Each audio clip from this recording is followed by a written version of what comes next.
সুপ্রিয় দর্শক শ্রোতা, আপনারা এই মুহূর্তে যারা দেশে এবং দেশের বাইরে বসে আমাদের এই লাইভ অনুষ্ঠান দেখছেন, সবাইকে আমার শ্রম আমার লড়াই ফেসবুক পেজের পক্ষ থেকে শুভেচ্ছা এবং অভিনন্দন। আপনারা ধারাবাহিকভাবে আমাদের প্রচারিত এই লাইভ অনুষ্ঠান ইতিপূর্বেও আপনারা রাত জেগে সময় নিয়ে দেখেছেন, আমাদেরকে সময় দিয়েছেন, আপনারা আপনাদের গুরুত্বপূর্ণ মতামত দিয়েছেন এবং আজকের অনুষ্ঠানেও আপনারা আপনাদের মতামত জানিয়ে এবং আপনাদের কোনো জিজ্ঞাসা থাকলে অতিথিদের কাছে তা আপনারা জানাতে পারেন এবং ইনবক্স করতে পারেন, মেসেঞ্জারেও দিতে পারেন, বা আপনার হলো যে মেসেজ বক্সে দিলে আমরা মানে মন্তব্যের ঘরে দিলেও আমরা সেটা নির্ধারিত অতিথির কাছে জানার মধ্য দিয়ে আপনাদের উত্তর পৌঁছানোর চেষ্টা করবো। সুপ্রিয় দর্শক, আপনারা জানেন যে গার্মেন্টস শিল্প থেকে শুরু করে শ্রমজীবীদের বিভিন্ন বিষয় নিয়ে তাদের আন্দোলন সংগ্রাম, তাদের জীবন জীবিকার সমস্ত বিষয় নিয়ে মূলত আমাদের এই আলোচনা লাইভ আলোচনা অনুষ্ঠান বিভিন্ন সংগ্রাম এবং করোনাকালীন এই সময়ের যে সংগ্রাম, নির্যাতন, নিপীড়ন এবং আন্দোলন, সেগুলোকে নিয়েই আমাদের এই আলোচনার প্রেক্ষিত।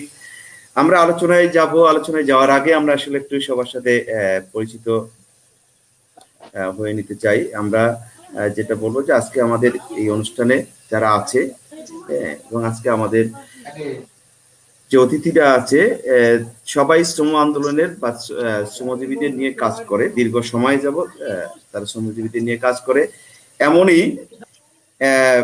6 জন শ্রমিক সংগঠক, শ্রমিক নেতা, শ্রমিক নেত্রী আমাদের মাঝে আছেন তাসলিমা আক্তার, যিনি সভাপতির দায়িত্ব পালন করছেন বাংলাদেশ গার্মেন্টস শ্রমিক সংগঠিত। একই সাথে আমাদের মাঝে আছেন আল কামরান ভাই, যিনি সভাপতি আশুলিয়া অঞ্চলের দায়িত্ব পালন করছেন স্বাধীন বাংলা গার্মেন্টস শ্রমিক কর্মচারী ফেডারেশনের থেকে। এবং আমাদের সাথে আছেন সারোয়ার হোসেন, যিনি সাংগঠনিক সম্পাদকের দায়িত্ব পালন করছেন বাংলাদেশ বস্ত্র ও পোশাক শিল্প শ্রমিক লীগের কেন্দ্রীয় কমিটির দায়িত্ব পালন করছেন সাংগঠনিক সম্পাদকের। এবং আমাদের সাথে আছেন মঞ্জুরুল ইসলাম মঞ্জু, যিনি সাধারণ সম্পাদকের দায়িত্ব পালন করছেন আশুলিয়া সাভার অঞ্চলের বাংলাদেশ ট্রেড ইউনিয়ন কেন্দ্রের। এবং আমাদের সাথে আছেন সৌমিত্র কুমার, যিনি দায়িত্ব পালন করছেন সভাপতি আশুলিয়া অঞ্চলের সভাপতি দায়িত্ব পালন করছেন গার্মেন্টস শ্রমিক ফন্ডের। এবং সর্বশেষ আমাদের সাথে আরো যুক্ত আছেন যিনি অরবিন্দু ব্যাপারী বিন্দু দাদা, যিনি দায়িত্ব পালন করছেন সভাপতির দায়িত্ব পালন করছেন বিপ্লবী গার্মেন্টস শ্রমিক ফেডারেশনের। আপনাদের সবাইকে আমাদের আজকের এই অনুষ্ঠানে স্বাগত এবং অভিনন্দন। আমরা আলোচনায় যাওয়ার আগে আমরা যেটি বলবো সেটা হলো যে আমরা একটু ছোট্ট ভিডিও দেখার মধ্য দিয়ে আপনারা যে A1BD যে আলোচনা, A1BD কে কেন্দ্র করে আমাদের যে আজকের আয়োজন, A1BD যে লড়াই সংগ্রাম, A1BD শ্রমিকদের এবং তার সাথে আপনারা পাশে দাঁড়িয়েছেন আপনারা যারা, সেটার প্রেক্ষিতেই তারা প্রেস ক্লাবের সামনে একটা সময় ছিল, আপনারাও সেখানে ছিলেন, সেখানকারই একটা বক্তব্য দিয়ে আমরা আসলে শুরু করতে চাই। আমরা একটু যেতে চাই ভিডিও দেখার মধ্য দিয়ে।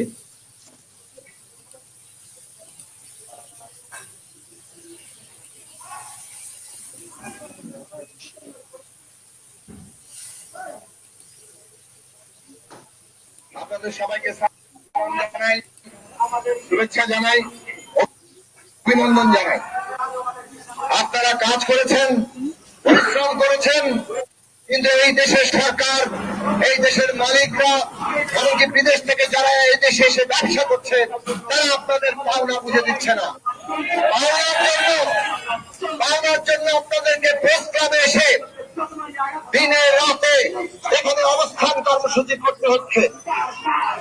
বাংলাদেশের অবস্থা এখানে এইরকমই, কিন্তু এইরকম বাস্তবতা আপনাদের লড়াই করছেন নিজেদের অধিকার আদায়ের জন্য, নিজেদের পাওনা আদায়ের জন্য, নিজেদের ন্যায্য পাওনা আদায়ের জন্য আপনারা যে লড়াইয়ের মাঠে আছেন, এর জন্য আপনাদের সালাম জানাই, শুভেচ্ছা জানাই, অভিনন্দন জানাই। বন্ধুরা আমার, আমি গতকাল রাত এখানে এসেছিলাম, শুনলাম আপনারা ঢাকার বিভিন্ন বাইরে থেকেও, ঢাকা থেকে এবং ঢাকার বাইরে থেকেও বিভিন্ন এলাকা থেকে এখানে এসেছেন। আপনারা যখন এসেছেন তখন আমরা শুনেছি যে পুলিশ আপনাদেরকে গাবতলীতে নামিয়ে দিয়েছে।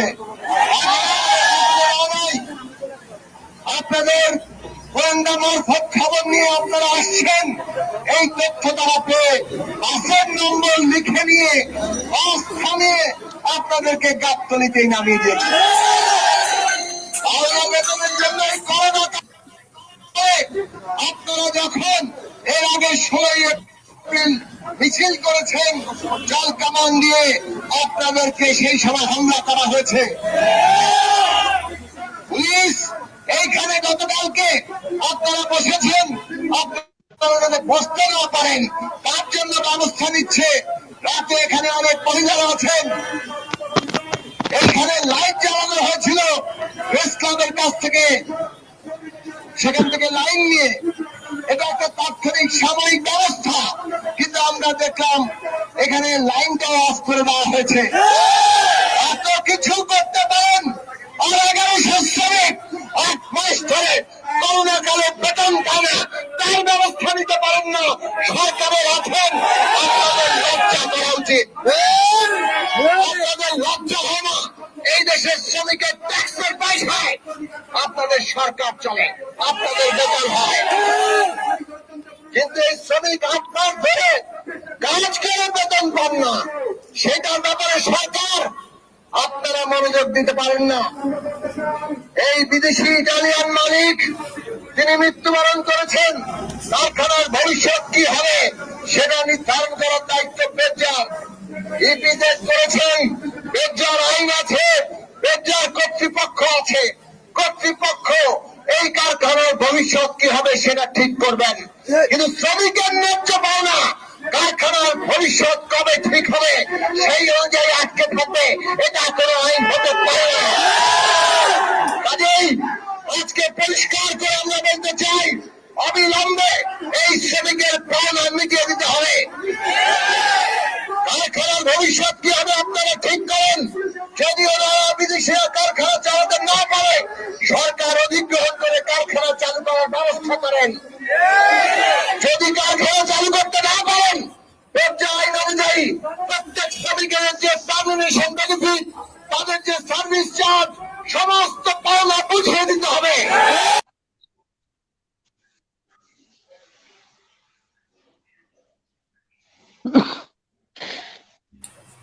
আমরা ভিডিও ক্লিপটা দেখলাম।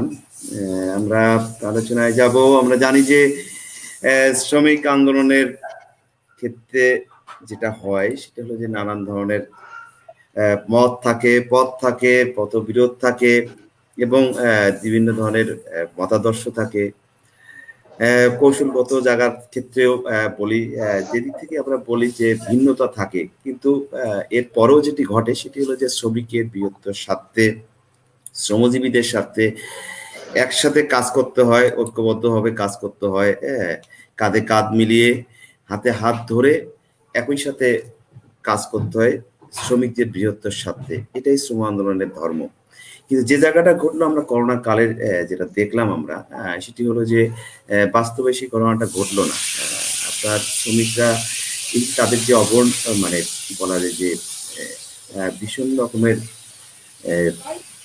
দুর্যোগপূর্ণ জীবন, তাদের জীবিকার যে যুদ্ধ, তাদের যে মানসিক নির্যাতন, শারীরিক নির্যাতন, যে ঘটনা ঘটলো, করোনার মধ্যেও তাদের মজুরি পাওনা, তাদের আদায়ের জন্য রাস্তায় নামতে হলো। এই সময় শ্রমিক সংগঠনগুলো কিন্তু একসঙ্গে যে কাজ করা, একসঙ্গে নামা, সেটি কিন্তু বাস্তবে সেই ঘটনাটা ঘটলো না। কিন্তু আমরা আবার একই সাথে আমরা লক্ষ্য করলাম যে আসলে A1BD কে কেন্দ্র করে আপনারা সকল শ্রমিক সংগঠন একসঙ্গে পাশাপাশি শ্রমিকদের মজুরি আদায়ের জন্য, তাদের অধিকার আদায়ের জন্য আপনারা আশুলিয়া অঞ্চলের সমস্ত সংগঠনগুলি আপনারা ঐক্যবদ্ধ হয়েছেন, এবং তাদের পাশে দাঁড়িয়েছেন। আমরা মূলত আসলে এটাকে কেন্দ্র করে আমাদের এই আজকের প্রোগ্রামটা আমরা সাজিয়েছি এবং আমরা নামও দিয়েছি সে কারণে যে শ্রমিক ঐক্যবদ্ধ শ্রমিক আন্দোলন এবং আশুলিয়া কি পথ দেখাবে। আমরা সেই জায়গাটাতেই যেতে চাই হলো যে আমাদের মানে যেটা আমরা বলতে চাচ্ছিলাম যে এই যে অসাধ্য আপনারা কাজ করলেন ঐক্যবদ্ধভাবে শ্রমিকের পাশে আপনারা সবাই দাঁড়িয়েছেন, এই জন্য আসলে প্রথমে আপনাদেরকে সাধুবাদ জানাতে চাই এবং আপনাদেরকে অসংখ্য ধন্যবাদ এবং আপনাদেরকে অভিনন্দন জানাতে চাই। হ্যাঁ, জানিয়ে পাশাপাশি বিশেষভাবে এই আন্দোলনটা যে একবারে শুরু থেকে আমাদের তসলিমা আক্তার লিমা আপা একেবারে শুরু থেকেই এই আন্দোলনের সাথে যুক্ত ছিলেন, শ্রমিকদের সাথে নিয়ে আজকের জায়গায় দাঁড়িয়ে সবাইকে সাথে নিয়ে একসঙ্গে আন্দোলনটা এগিয়ে নিচ্ছেন। তার প্রেক্ষিতে আমাদের আজকের আলোচনার এই সূত্রপাত, আমরা আলোচনায় আজকে অংশগ্রহণ করবো। আমরা একটু প্রথমেই লিমা আপার কাছে যেতে চাই। লিমা আপা, এই যে আশুলিয়ায় সকল মতপথের শ্রমিক সংগঠন এবং সবাইকে নিয়ে যে আন্দোলনের এই যে যাত্রা এখন আজকের যে জায়গায় এসছে, আপনার অভিজ্ঞতা যদি বলেন যে ওই A1BD শ্রমিকদের ঐক্যবদ্ধ হওয়া, ঐক্যবদ্ধ করা এবং সকল শ্রমিক সংগঠন ঐক্যবদ্ধ করে নিয়ে যাওয়ার A1BD শ্রমিকদের অনুভূতি কেমন, বা এই বিষয়ে আসলে আপনার অভিজ্ঞতা যদি একটু ছোট করে শেয়ার করেন সবার উদ্দেশ্যে। লিমা, একটু মাইক্রোফোনটা একটু। ধন্যবাদ কনক আপনাকে এবং আমার শ্রম আমার লড়াই এর আয়োজকদেরকে এই বিষয় নিয়ে আলোচনা করার জন্য। এখানে আমাদের মাঝে আশুলিয়ায় কর্মরত শ্রমিক সংগঠনের নেতৃবৃন্দ উপস্থিত আছেন, তাদের সবাইকে একসাথে এখানে দেখেও আমার ভালো লাগছে যে আমরা আসলে একসাথে কথা বলার জায়গা তৈরি হচ্ছে। আপনি যেটা দিয়ে শুরু করছিলেন যে আসলে করোনা কালের যে সংকট সময়, সেই সময়ে আসলে আমরা একত্রিতভাবে কাজ করতে পারিনি হয়তো, কিন্তু করোনা কালের যে বাস্তবতা ছিল সেটাতে আসলে পুরো পরিস্থিতিটা এরকম ছিল, দেখা গেছে এক একটা জায়গায় সাভার, আশুলিয়া, নারায়ণগঞ্জ, গাজীপুর, চট্টগ্রাম প্রত্যেকটা জায়গায় কিন্তু একত্রিত হওয়ার সুযোগটা কম ছিল, যার যার জায়গা থেকে কাজ করতে হয়েছে। আর আমাদের মত পার্থক্য, কাজের কৌশলের পার্থক্য, সেসব কারণেও হয়তো অনেক সময় আমাদের এক হওয়ার জায়গাগুলো দূরত্ব তৈরি করে। কিন্তু প্রায়ই দেখা যায় যে আবার যখন সংকট তৈরি হয়, মজুরির সংকট, শ্রমিকদের উপরে কোনো নিপীড়ন, সেই সময় কিন্তু মাঠের পরিস্থিতি আমাদেরকে ঐক্যবদ্ধ হতে বাধ্য করে। আর আশুলিয়ার একটা খুব ভালো দিক আমি বলবো যে আশুলিয়ার শ্রমিক সংগঠনগুলোকে আমার অভিজ্ঞতার মধ্যে থেকে আমি দেখেছি যে তারা আশুলিয়া শ্রমিক সংগঠন সমূহ নামে একসাথে প্রায়ই কাজ করেন, যে কোনো সংকটে একে অপরের পাশে দাঁড়ানোর চেষ্টা করেন। তো কিন্তু যেটা খুব জরুরি যে শ্রমিকরা যখন তাদের ন্যায্য পাওনা পাচ্ছে না, সেই বিষয়ে শ্রমিক সংগঠন হিসেবে শ্রমিকদের পাশে থাকা এবং সেই বিষয় নিয়ে কাজ করা আমাদের প্রত্যেকেরই একটা দায়িত্ব হয়ে পড়ে। কিন্তু আমরা দেখেছি যে শ্রমিক আন্দোলনের একটা সংকটের জায়গাও হচ্ছে যে আমরা আসলে ঐক্যবদ্ধভাবে যতটা শ্রমিকদের মধ্যে যাওয়া দরকার সেটা যেতে পারছি না। তো আশুলিয়াতে A1 কারখানার আন্দোলনটা শুরু হয় মার্চ মাস থেকে, কিন্তু সেইখানের যে বেতনের সংকট সেটা জানুয়ারির গোড়া থেকেই ছিল। শ্রমিকরা নানা সংকটের মধ্যে ছিলেন, এটা এমন না যে করোনার কালেই শুরু হয়। এবং আপনি জানেন যে ইটালিয়ান মালিক অ্যালেজান্ড্রা ফেরি, তিনি শ্রমিকদের বেতন দিতে অপারগতা জানান এবং সেখানে টার্মিনেট করা হয়, এবং পরবর্তীতে ব্যাংকের পাওনা পরিশোধের বিষয়টিও এটার সাথে যুক্ত হয়ে যায়। এবং আমরা জানতে পারি যখন শ্রমিকরা বারবার আন্দোলন করে, আন্দোলনে একটা পর্যায়ে এসে মালিক পক্ষ ব্যবসা বলে যে তাদেরকে নিলাম করে কারখানা বিক্রি এবং কারখানার মালামাল বিক্রি করে সেই শ্রমিকদের পাওনা পরিশোধ করবে। কিন্তু সেখানেও আমরা দেখি যে ব্যাংক মালিকের কাছে তার লোন থাকার কারণে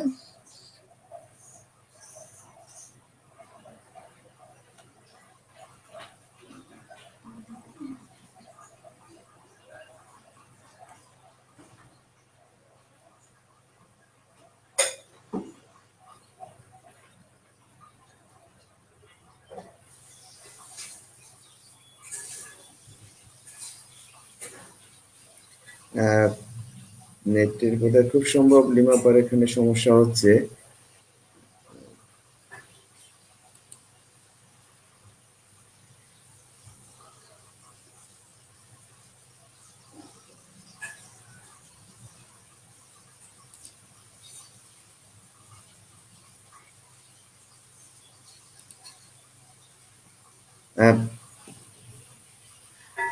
দুঃখিত লিমাপা, এখানে সম্ভবত নেটের সমস্যার কারণে আসলে সংযোগটি বিচ্ছিন্ন হয়ে গেছে। আমরা একটু লিমাপা ফিরে আসুক, আমরা আবার তার সাথে যুক্ত হব। আমরা তার আগে একটু যেতে চাই, আমরা যদি শুরু করি কাল কামরান ভাই, আপনার কাছ দিয়ে যদি শুরু করি, যে একটু ছোট্ট করে আমরা সবার কাছেই যেতে চাই, যদি একটু বলেন যে আপনারা তো ঐক্যবদ্ধ ভাবে সকল শ্রমিক সংগঠন শ্রমিকদের পাশে দাঁড়িয়েছেন, A1BD শ্রমিকদের পাশে দাঁড়িয়েছেন, এবং যেটা লিমাপা বলতেছিল যে আশুলিয়া অঞ্চলের এক ধরনের এটা প্যাটার্নেই যে সবাই মিলে একযোগে যে দল মতের পথের হোক, যে আদর্শিক রীতিরই হোক না কেন, শ্রমিকদের সাথে সবাই আসলে একখানে সেটা হয়েছে। সেক্ষেত্রে আসলে আপনাদের মানে অভিজ্ঞতা কি, কিভাবে সম্ভব হলো? সচরাচর তো সাধারণত আমরা এটা দেখি না যে একসাথে হওয়ার যে ঘটনা একবারে কেন্দ্রীয় থেকে আঞ্চলিক পর্যায়ে, কিন্তু আপনারা আসলে ঐক্যবদ্ধ ভাবে শ্রমিকদের পাশে দাঁড়িয়েছেন। কিভাবে সম্ভব হলো এটা একটু যদি বলেন। কামরান ভাই, অল্প কথায় যদি একটু বলেন।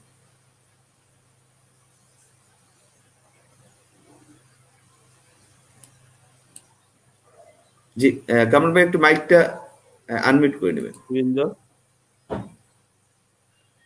হ্যাঁ জি, বলেন।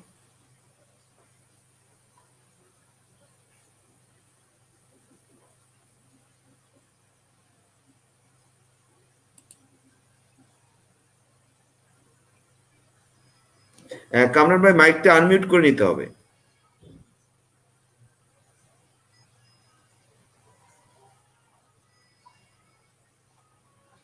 জি বলেন। তো শোনা কামরান ভাই যাচ্ছে? বলেন। হ্যালো, হ্যাঁ হ্যাঁ জি, কনকদা, ক্লিয়ার। ধন্যবাদ আপনাকে, এবং ধন্যবাদ জানাই এই আমার শ্রম আমার লড়াই এই ফেসবুক পেজ এবং আমার সহযোদ্ধা শ্রমিক নেতৃবৃন্দ এবং শ্রমিক ভাই বোনদের যারা এই লাইভ প্রোগ্রামটি দেখতেছেন।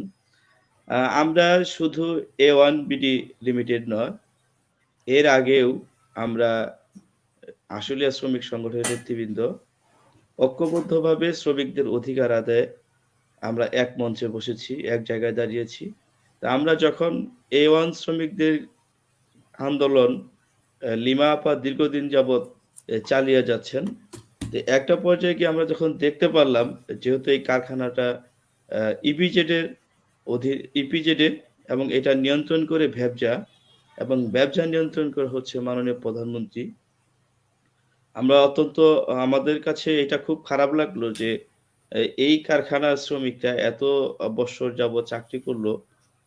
ইপিজেডের শ্রমিকদের কিন্তু যারা বাহিরের যে গার্মেন্টস গুলো আছে তাদের চাইতে কিন্তু তাদের আসার জায়গাটা খুব ভালো থাকে। তারা মনে করে যে আমি ইপিজেডে চাকরি করি, আমি চাকরি শেষে আবার শেষ জীবনে এসে এখান থেকে একটা বেনিফিট আমি নিয়ে যাব। সেখানে তার ফান্ডের টাকা থাকে, তার সার্ভিস বেনিফিট থাকে, এবং তার তো বকেয়া বেতন আছে ইত্যাদি।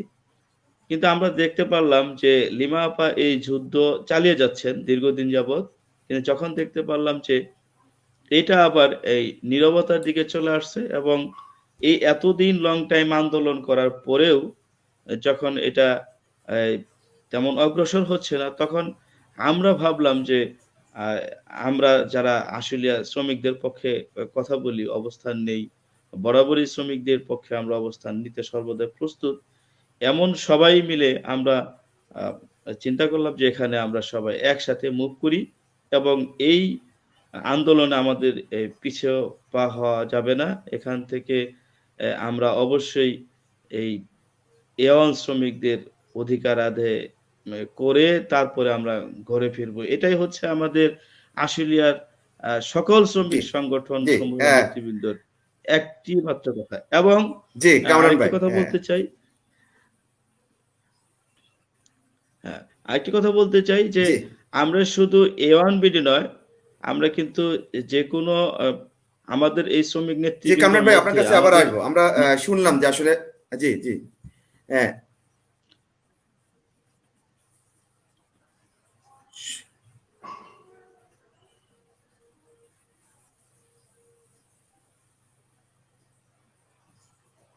জি জি আমরা মানে আমরা আসবো। আপনি যেটা বলছিলেন যে মূলত আন্দোলনটা অনেকদিন লিমাপাড়া চালিয়ে যাচ্ছিল, তারপরেও আসলে আন্দোলনটা থেমে যাওয়ার একটা পরিস্থিতি, সেখানে আসলে আপনারা মনে করছেন যে শ্রমিকের স্বার্থের ক্ষেত্রে সবাই গিয়ে আসলে পাশে দাঁড়ানোর যে কথাটা, সেই ক্ষেত্রে আপনারা এটা উপলব্ধি থেকে আপনারা সবাই যুক্ত হয়ে গেছেন। কোন দল, কোন মত, কোন পথ, সেই জায়গাটা আসলে বিবেচনায় রাখেননি, সেটা একটা ভালো দিক। পাশাপাশি বলছিলেন যে আসলে আশুলিয়া অঞ্চলে আমরা সব সময় গেলে A1BD নয়, সকল ক্ষেত্রে আমরা সেই কাজটি করার চেষ্টা করি। আমরা একটু সারোয়ার ভাই, সারোয়ার হোসেন, সারোয়ার ভাই যিনি সাংগঠনিক সম্পাদকের দায়িত্ব পালন করছেন বাংলাদেশ বস্ত্র পোশাক শিল্প শ্রমিক লীগের কেন্দ্রীয় কমিটির। সারোয়ার ভাই, যদি আপনি একটু বলেন যে আসলে এই ঐক্যবদ্ধ ভাবে এই যে সমিতি A1BD সমিতির পাশে দাঁড়ানো ক্ষেত্রে এটা কিভাবে সম্ভব হলো আপনার জায়গা থেকে যদি একটু বলেন।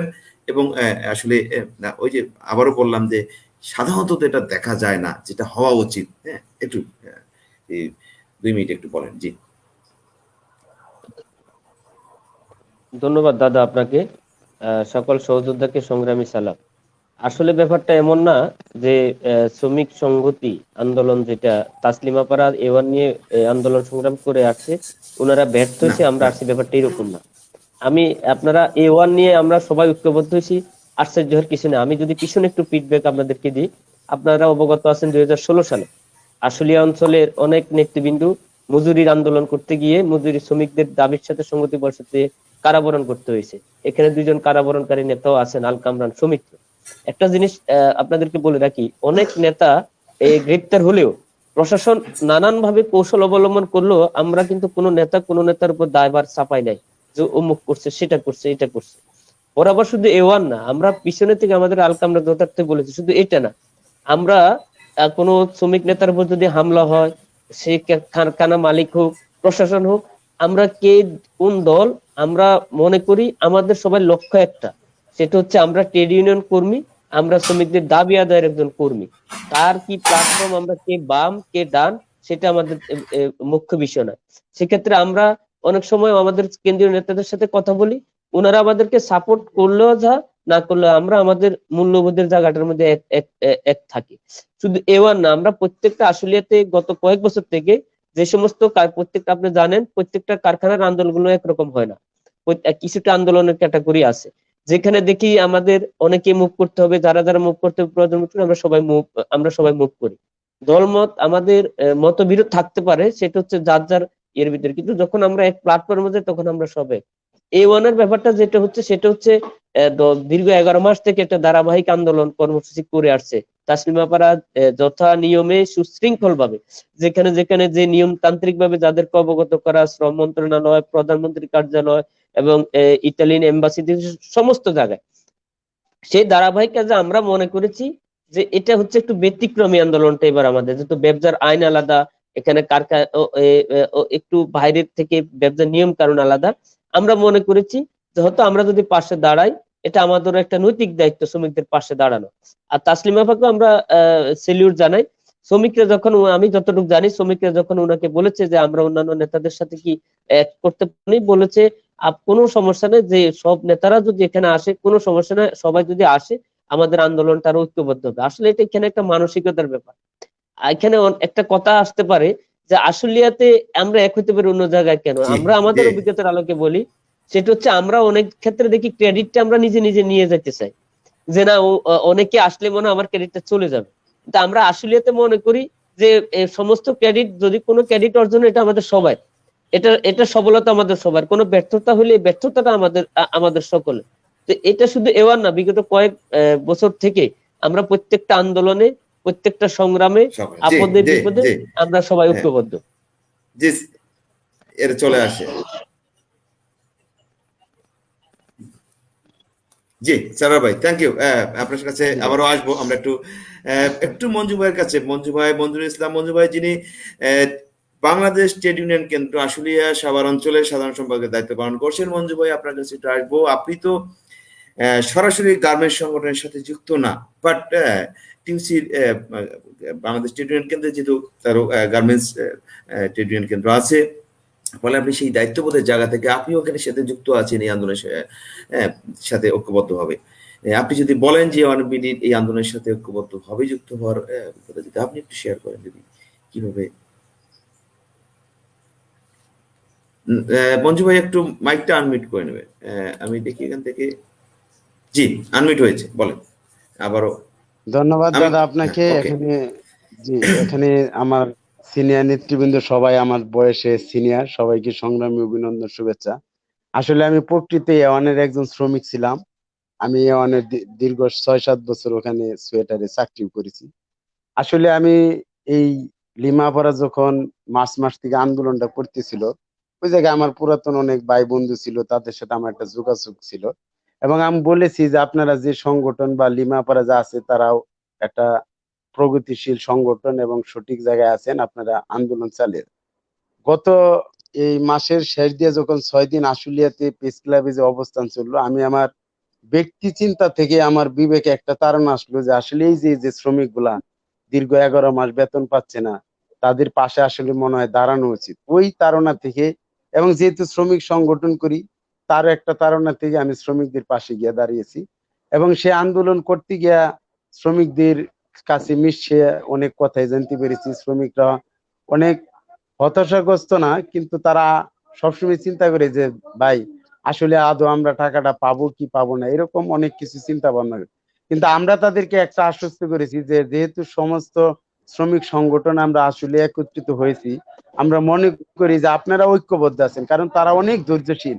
দীর্ঘ 11 মাস লড়াই সংগ্রাম করার পর যে তারা এখন একতাবদ্ধ আছে, অন্য কোনো কারখানার মনে হয় না এরকম একতাবদ্ধ থাকতে পারবো। যেহেতু তারা ঐক্যবদ্ধ, এই জন্য আমরা লড়াই সংগ্রামটা আশুলিয়াতে লিমা আপা প্রতিদিনই প্রায় সময় সুযোগে আসছে। আমরা সরোয়ার ভাই, কামরান ভাই, সৌমিত্র দাদা দিন রাত সবাই একটা পর্যবেক্ষণ করে শ্রমিকদের মোটিভেশন করার চেষ্টা করছি। কিন্তু এখন বিষয়টা হচ্ছে আমরা এই যে ব্যবসা বলেন, সরকার বলেন বা বিভিন্ন প্রশাসন বলেন, সব জায়গায় মেসেজটা গেল আসলে এই যে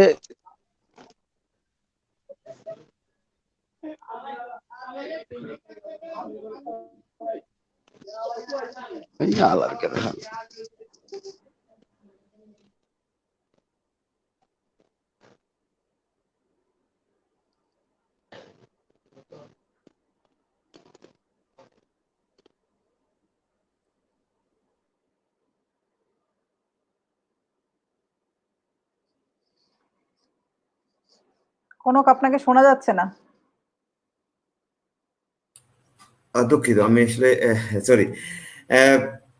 আমরা আমরা আবারও আসবো মঞ্জু ভাইয়ের কাছে পরে। আমরা একটু সৌমিত্র কুমার আপনার কাছে একটু যেতে চাই। সৌমিত্র দা, যিনি সভাপতির দায়িত্ব পালন করছেন সাভার আশুলিয়া অঞ্চলে গার্মেন্টস শ্রমিক ফ্রন্টের। আপনি যদি একটু বলেন সৌমিত্র দা, সরি, ঐক্যবদ্ধ এই লড়াইয়ে যুক্ততা কিভাবে সম্ভব হলো, এবং সেটা যদি আপনি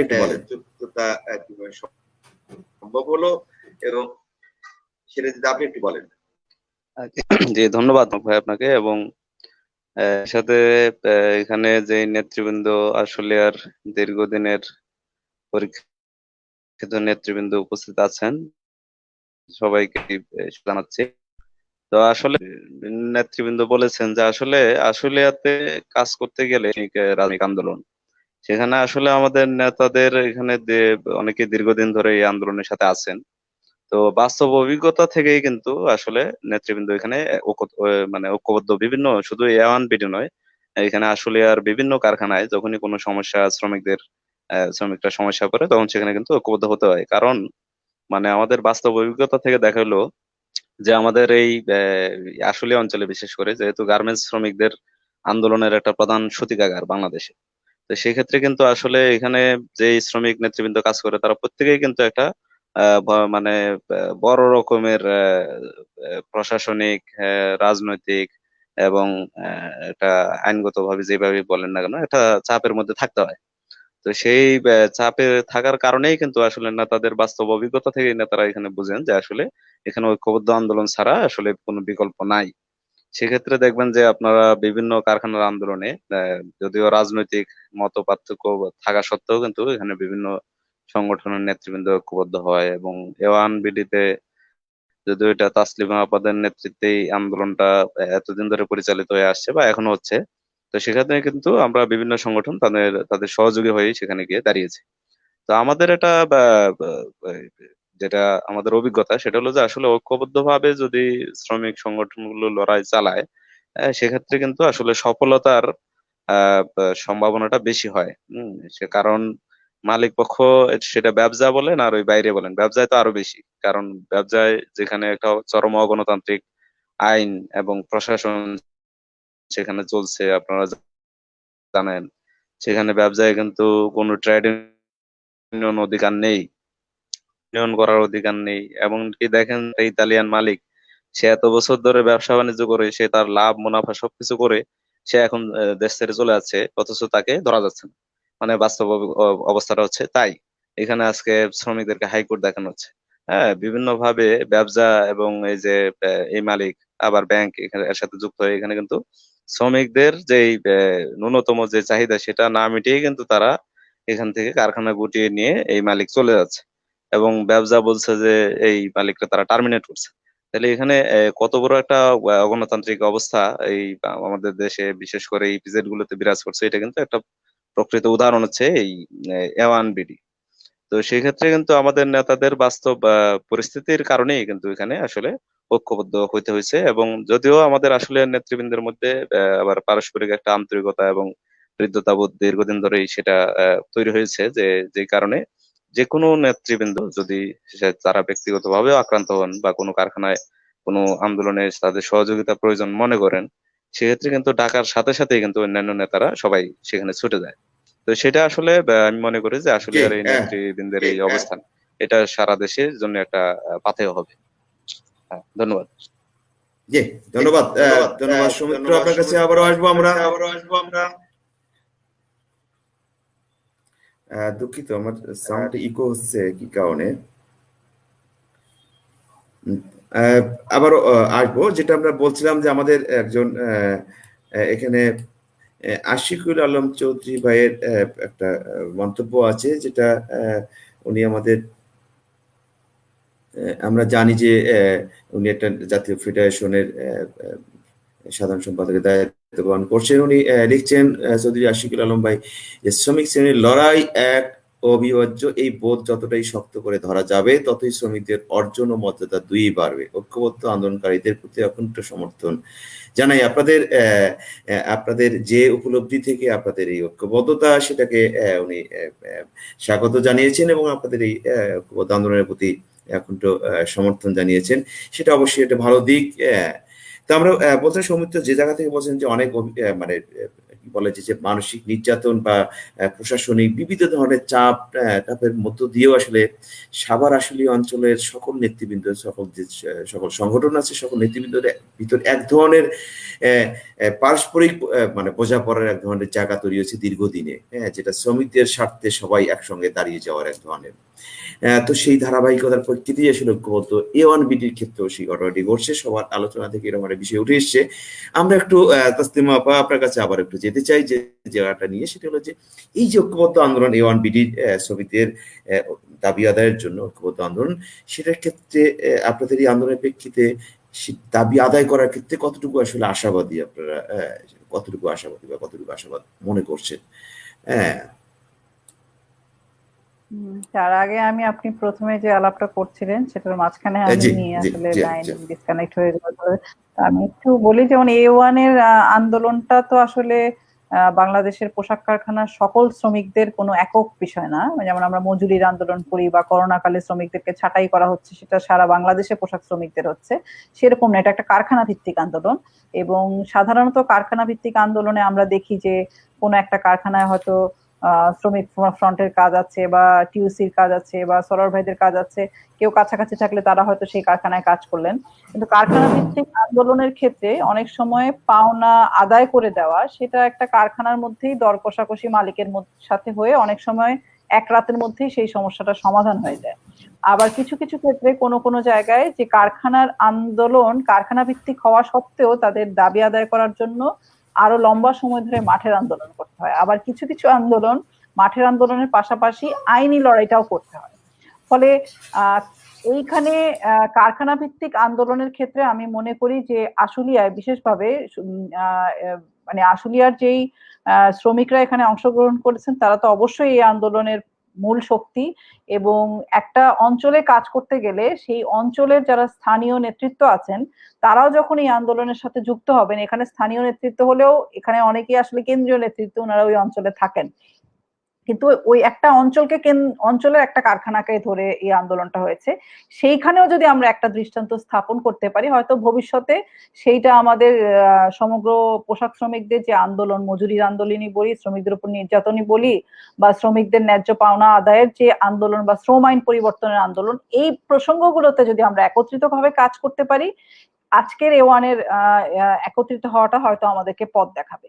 ফলে আমরা কেউ হয়তো কখনো মাঠের আন্দোলনকে প্রাধান্য দেই, কেউ আইনি লড়াইকে প্রাধান্য দেই, কেউ কারখানা ভিত্তিক একটা দর কষাকষির মধ্যে সীমাবদ্ধ থাকে। কিন্তু আমাদের কাছে মনে হয়েছে যে এই আন্দোলনটাতে যখন মানে মাঠের আন্দোলনটাই খুব গুরুত্বপূর্ণ একটা জায়গায় চলে এসছে। শ্রম আইনের ক্ষেত্রে ইতিমধ্যে অন্যরা বলেছে যে সব শ্রমিকের জন্য এক আইন, বেবজার জন্য আরেক আইন, সবকিছু মিলিয়ে এটা একটা বিশেষ একটা পরিস্থিতি তৈরি হয়েছে। এবং করোনা কালকে মনে হয় আসলে ইপিজেড বা আলেকজান্দ্রা ফেরি বলি বা ব্যাংক বলি, প্রত্যেকে বোধহয় এই সময়টাকে তাদের একটা সুবিধাজনক সময় হিসেবে বেছে নিয়েছে। এবং এইটা যদি হয় এরকম বিষয় যে করোনা কালের দোহাই দিয়ে আজকে এই শ্রমিকদের দায়িত্ব কে গ্রহণ করবে? এটা কি বেবজা দায়িত্ব গ্রহণ করবে? এটা কি আলেকজান্দ্রা ফেরির দায়িত্ব? এটা কি ইটালিয়ান অ্যাম্বাসেডার দায়িত্ব পালন করবে? নাকি বেবজার যে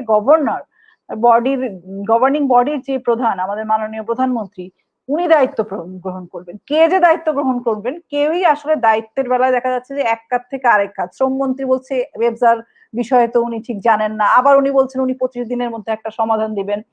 তো এই ধরনের একটা পরিস্থিতিতে আমার মনে হয় যে এইটা যদি একটা দৃষ্টান্ত হয় যে কোনো একজন মালিক সে যদি কোনো কারণে দেউলিয়া হয় এবং তার দায়িত্ব আসলে কে নিবে, সেই বিষয়ে যদি সরকার কোনো নির্দেশনা না দেয় বা শ্রমমন্ত্রী কোনো নির্দেশনা না দেয়, তাহলে কিন্তু শ্রমিকরা একটা বিরাট বিপদের মধ্যে পড়ে। এবং এইটার মধ্য দিয়ে আমাদের সরকার এবং আমাদের শ্রমমন্ত্রী বলি, তারা আসলে কার পক্ষে, এটাও আমাদের মধ্যে এই প্রশ্ন তৈরি হয়। কারণ আমরা এখানে একটা আইনি ফাঁকের মধ্যে শ্রমিকদেরকে ফেলে দেওয়ার চেষ্টা করা হচ্ছে এবং বলা হচ্ছে যে এটার বাইরে যাওয়া যাবে না। তা আমরা জানি না কোনো আইনে আছে কিনা শ্রমিকদেরকে নোটিশ না দিয়ে তাদের কারখানা নিলাম করা যায়, তাদেরকে তাদের অবস্থানটা কি। যেমন ধরেন বেবসা থেকে বারবার বলা হচ্ছে যে কারখানাকে টার্মিনেট করা হয়েছে, তাহলে শ্রমিকদের অবস্থাটা কি? শ্রমিকদেরকে টার্মিনেট করা হয়নি। আবার ওনারা বলছেন যে 4 মাসের বেতন দেবেন, এপ্রিল মাস পর্যন্ত, এর পরের বেতনের কথা ওনারা বলছেন। এই যে নানান ভাবে শ্রমিকদেরকে একভাবে আইনের ফাঁক ফোকর দিয়ে এবং হয়রানির মধ্য দিয়ে করোনা কালকে ব্যবহার করা হচ্ছে, এইটা আমার মনে হয় যে আমাদের দৃষ্টান্ত হিসেবে অত্যন্ত খারাপ হবে। এবং আমরা এখনো আশাবাদী যে যেই পরিস্থিতির মধ্যে আমরা এসেছি, সেই পরিস্থিতিতে আমাদের যে এখন বিশেষভাবে যখন আমরা গত মানে শেষ যেই অবস্থানটা শ্রমিকরা করলেন আশুলিয়াতে, তখন আমরা সকল শ্রমিক সংগঠনকে আহ্বান করেছি যে তারা যাতে আসে, তারাও আগ্রহ প্রকাশ করেছে। এবং এখানে তো আসলে হারানোর কিছু নেই, মানে সবাই মিলেই তো আমরা জিততে চাই। বা অনেক সময় আমাদের কোনো আন্দোলনে আমাদের আন্দোলনের কৌশল হিসাবেও পরিস্থিতির কারণে আমাদের এক পা আগালে দু পা পিছাতেও হতে পারে। কিন্তু তার মানে এই না যে আমরা আসলে এখানে তো কারোর সাথে আমাদের প্রতিযোগিতা নাই, আমাদের একটাই স্বার্থ, সেটা হচ্ছে যে আমাদের কমন স্বার্থ, এখানে আমরা যারা আছি তাদের কমন স্বার্থ হচ্ছে শ্রমিকরা যাতে তাদের পাওনাটা পায়। এবং আমি মনে করি যে এখানে কামরান ভাই, সরোয়ার ভাই, সৌমিত্র বা মঞ্জুরুল, অরবিন্দ, তারা অনেক সময় দিয়েছেন এবং পাশে ছিলেন। এই জিনিসটাকে যদি আমরা চালিয়ে যেতে পারি, আমরা নিশ্চয়ই একটা পথ খুঁজে পাবো বলে আমি আশা রাখি। ধন্যবাদ। ধন্যবাদ লিমা আপা, আপনার কাছে আবারও আসবো। আমরা একটু যদি আবারও আমরা একটু আল কামরান ভাইয়ের কাছে একটু যাই, তার কাছে একটু শুনে আপনার কাছে আবারও আসবো। আমরা যে জিনিসটা কামরান ভাই আপনার কাছে যাবো, সবার কাছেই জিনিসটা জিজ্ঞেস করবো যে এই যে আশুলিয়া অঞ্চলে বরাবরই যে জিনিসটা, যে অভিজ্ঞতা, যে শ্রমিকের বিষয়গুলো অধিকার বা শ্রমিকের বিভিন্ন ইস্যুতে আন্দোলন করার ঐক্যবদ্ধভাবে যে অভিজ্ঞতা আপনাদের, বা A1 বিডির যে অভিজ্ঞতা, সেই অভিজ্ঞতার প্রেক্ষিতে আসলে এটাতে ওই A1 বিডি একটা ফ্যাক্টরি, যেটা নিমাপা বললো যে একটা ফ্যাক্টরি কেন্দ্রিক, কিন্তু এটা একটা মেসেজ, ফ্যাক্টরি কেন্দ্রিক, একটা প্রতিষ্ঠান কেন্দ্রিক হলেও যেটি সবার জন্য এক ধরনের যে ঐক্যবদ্ধভাবে এই সেক্টর পর্যায়েও এটি হতে পারে, আন্দোলন হতে পারে আর কি, বা আন্দোলন ক্ষেত্রে এক ধরনের এটা একটা বড় অভিজ্ঞতা হতে পারে। তা আপনি যদি কামরান ভাই বলেন যে এই অভিজ্ঞতা বলে আসলে সেক্টর পর্যায়ে এককভাবে কিংবা জাতীয় পর্যায়ে আন্দোলনের ক্ষেত্রে এই অভিজ্ঞতা মানে কিভাবে কাজ করবে, যদি কিভাবে কাজ করতে পারে, এই অভিজ্ঞতার বলে যদি একটু বলেন ইওয়ান ভিডিও।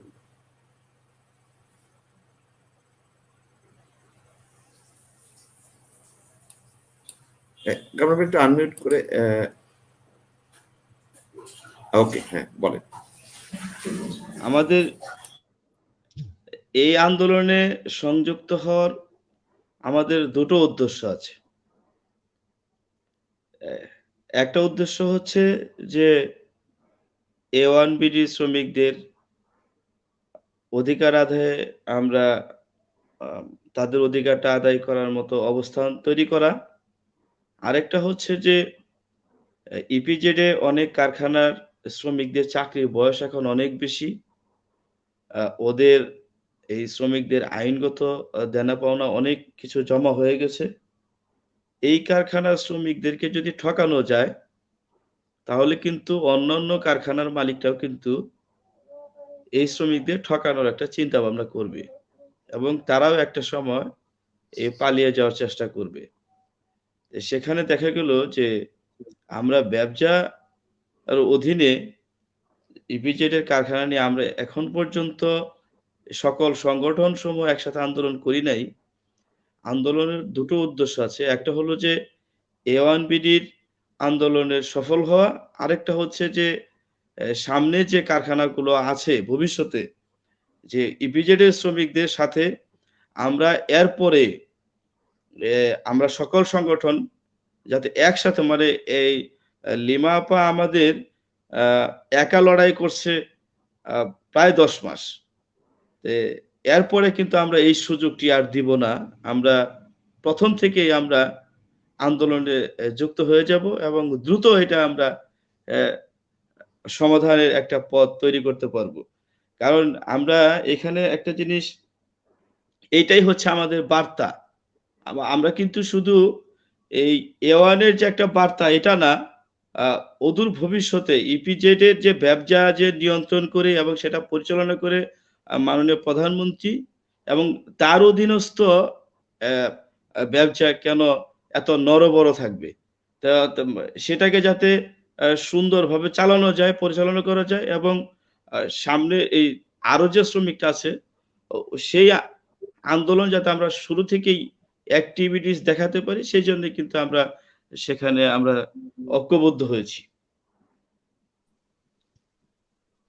জি, কামরান ভাই আপনার কাছে আবারও আসবো। আমরা একটু সরোয়ার ভাইয়ের কাছে যেতে চাই, যে জায়গাটা বলছিলাম যে এটি তো একটা বাস্তবতা যে আসলে শ্রমিকদের মানে ব্যবসার মালিক দেবে না, সরকার কিভাবে কি করছে, এইগুলো সবসময় এই বিষয়গুলো তো আমরা দেখেই আসি, যে মালিক দেবে না বা মালিকের পক্ষে সরকারও একই ভাবে একই ধরনের অবস্থান নেয়। কিন্তু মূল জায়গায় যেটা যে মানে শ্রমিক সংগঠনগুলো বা ট্রেড ইউনিয়ন সেই জায়গায় আসলে আন্দোলন সংগ্রাম করার মধ্য দিয়ে শ্রমিকের অধিকার আদায়ের কথা, এবং সেই আন্দোলন সংগ্রামটা আসলে কিরকম হবে, ঐক্যবদ্ধভাবে যদি করা যায় তখনই কেবল আসলে সফলতা আসার যে জায়গা, সেই জায়গা থেকে আপনাদের যে এই ঐক্যবদ্ধতার A1-এর ক্ষেত্রে যে অভিজ্ঞতা, সে আপনি বলছেন যে সেই অভিজ্ঞতার প্রেক্ষিতে বা A1-এর ক্ষেত্রে আসলে কিভাবে সেটা সম্ভব হলো। আপনারা বলেছেন যে মানে যে কারণগুলো বললেন যে এই কারণে আসলে A1-এর ক্ষেত্রে আমরা ঐক্যবদ্ধভাবে আমরা এই মুভমেন্টটা করতে পারছি বা ইতিপূর্বেও আমরা করেছি। বলছি যে সেই অভিজ্ঞতার বলে আপনাদের কি মনে হয় যে এটা কি জাতীয় ভিত্তিক ঐক্যবদ্ধ আন্দোলন কিংবা সেক্টর ভিত্তিক ঐক্যবদ্ধ আন্দোলন করার ক্ষেত্রে এটা আসলে কতটুকু কাজে লাগানো যেতে পারে? আপনাদের A1-এর ঐক্যবদ্ধ আন্দোলনের যে অভিজ্ঞতা, সেই অভিজ্ঞতা বলে কি মনে হয় একটু বলেন।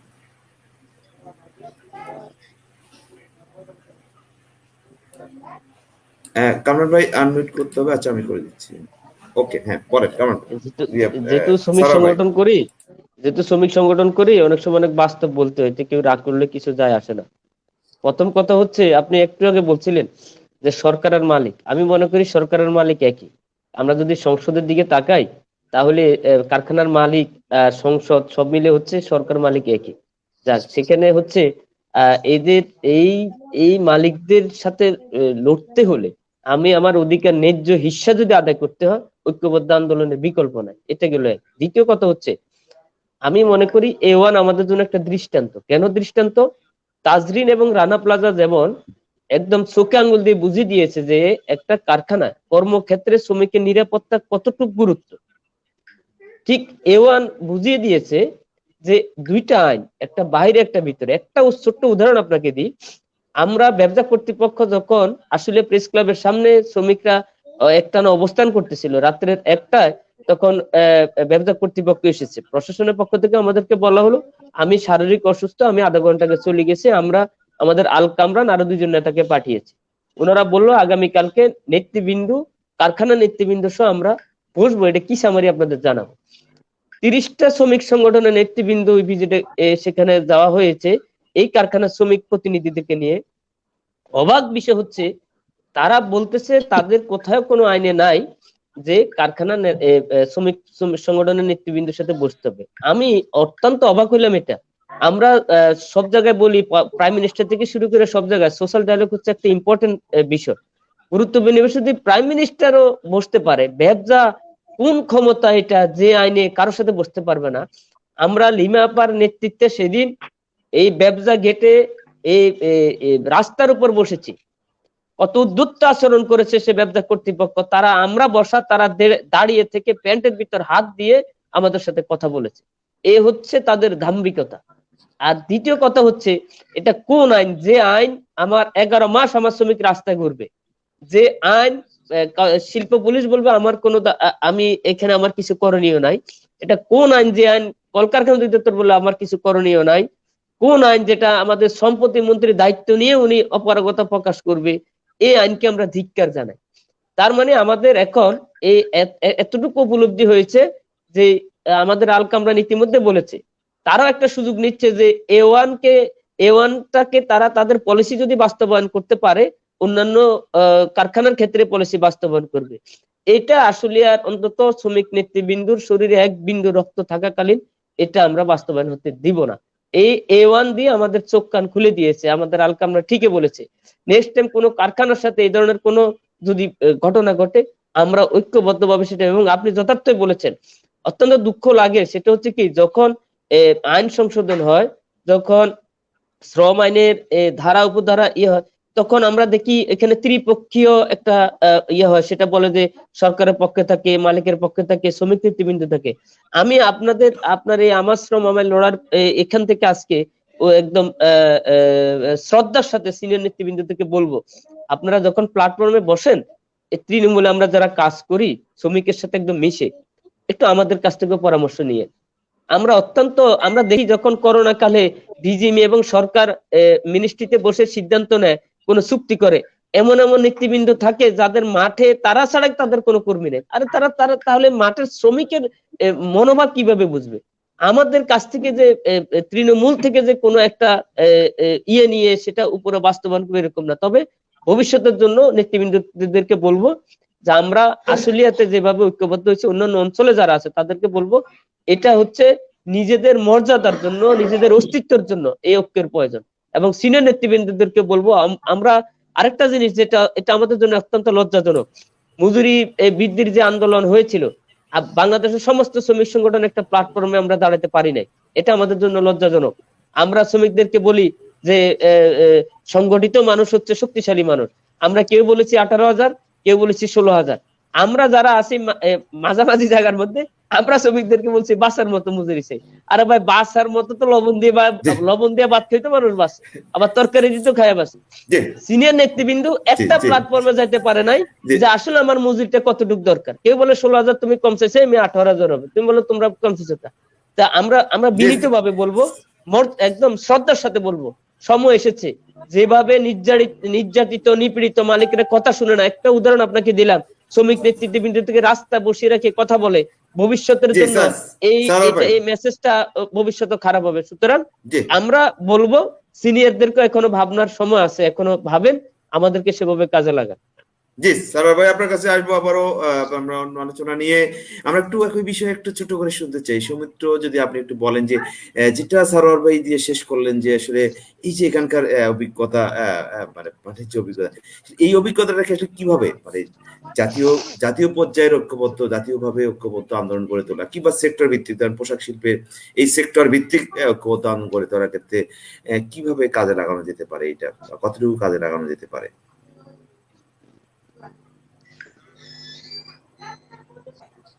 সৌমিত্র শুনছেন? হ্যাঁ, কনক ভাই, সৌমিত্র জি শুনছেন? জি।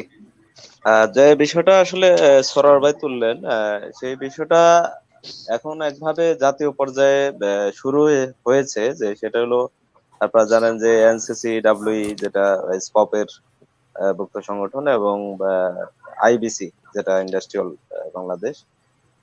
তো সেখানে একভাবে আইএলও মধ্যস্থতায় এই দুইটা সংগঠনের একভাবে কাজ কিছুটা মাত্রায় শুরু হয়েছে। কিন্তু যে বিষয়টা হয় যে আসলে যেমন সরার ভাই যে বিষয়টা তুললেন, যে দেখা যাচ্ছে যে শ্রম আইন সংশোধন, হ্যাঁ, সেখানে দেখা যাচ্ছে কমিটি হয়, এবং আমরা সেখানে দেখি যে আসলে শ্রম আইন সংশোধনের নামে কমিটি হয়, সেখানে শ্রমিক প্রতিনিধি থাকে, মালিক প্রতিনিধি থাকে, সরকারও থাকে। কিন্তু সর্বশেষ যখন কোনো সিদ্ধান্ত বাস্তবায়নের ব্যাপার আসে, তখন আসলে দেখা যাচ্ছে যে ওই মালিকদের সিদ্ধান্তটাই কিন্তু বাস্তবায়ন হয়ে যাচ্ছে। তো এটা আসলে প্রধান একটা সংকটের কারণ হলো যে আমাদের শ্রমিকদের কিন্তু রাজনৈতিক অবস্থান সেটা খুবই দুর্বল। যেমন সরার ভাই কিছুটা তুলছেন যে আসলে সংসদের দিকে তাকাইলে আমরা সেটা বুঝতে পারি। এখানে দেখেন আচ্ছা, আমরা মন্ত্রী, এমপি, আমরা আবার সৌমিত্র এখন তো সৌমিত্র ঢাকা শহরের দুইটা মেয়রের মধ্যে একটা বিজিএম এর জন্য আচ্ছা, বরাদ্দ আমরা হয়ে গেছে। আমরা হ্যাঁ, সৌমিত্র সৌমিত্র জি, ইকো হচ্ছে। সৌমিত্র, যে জায়গাটায় বলতে চাচ্ছিলাম যে এই যে হ্যালো, এত সমস্যার পরেও এত সমস্যার চাচ্ছিলাম যে এই যে এত সমস্যার পরেও এত সমস্যার আপনার A1BD-তে তো আপনাদের সাউন্ড ক্লিয়ার ঐক্যবদ্ধতার একটা হচ্ছে? ঘটনা ঘটছে। A1BD-তে তো আপনাদের ঐক্যবদ্ধতার একটা ঘটনা ঘটছে। জি।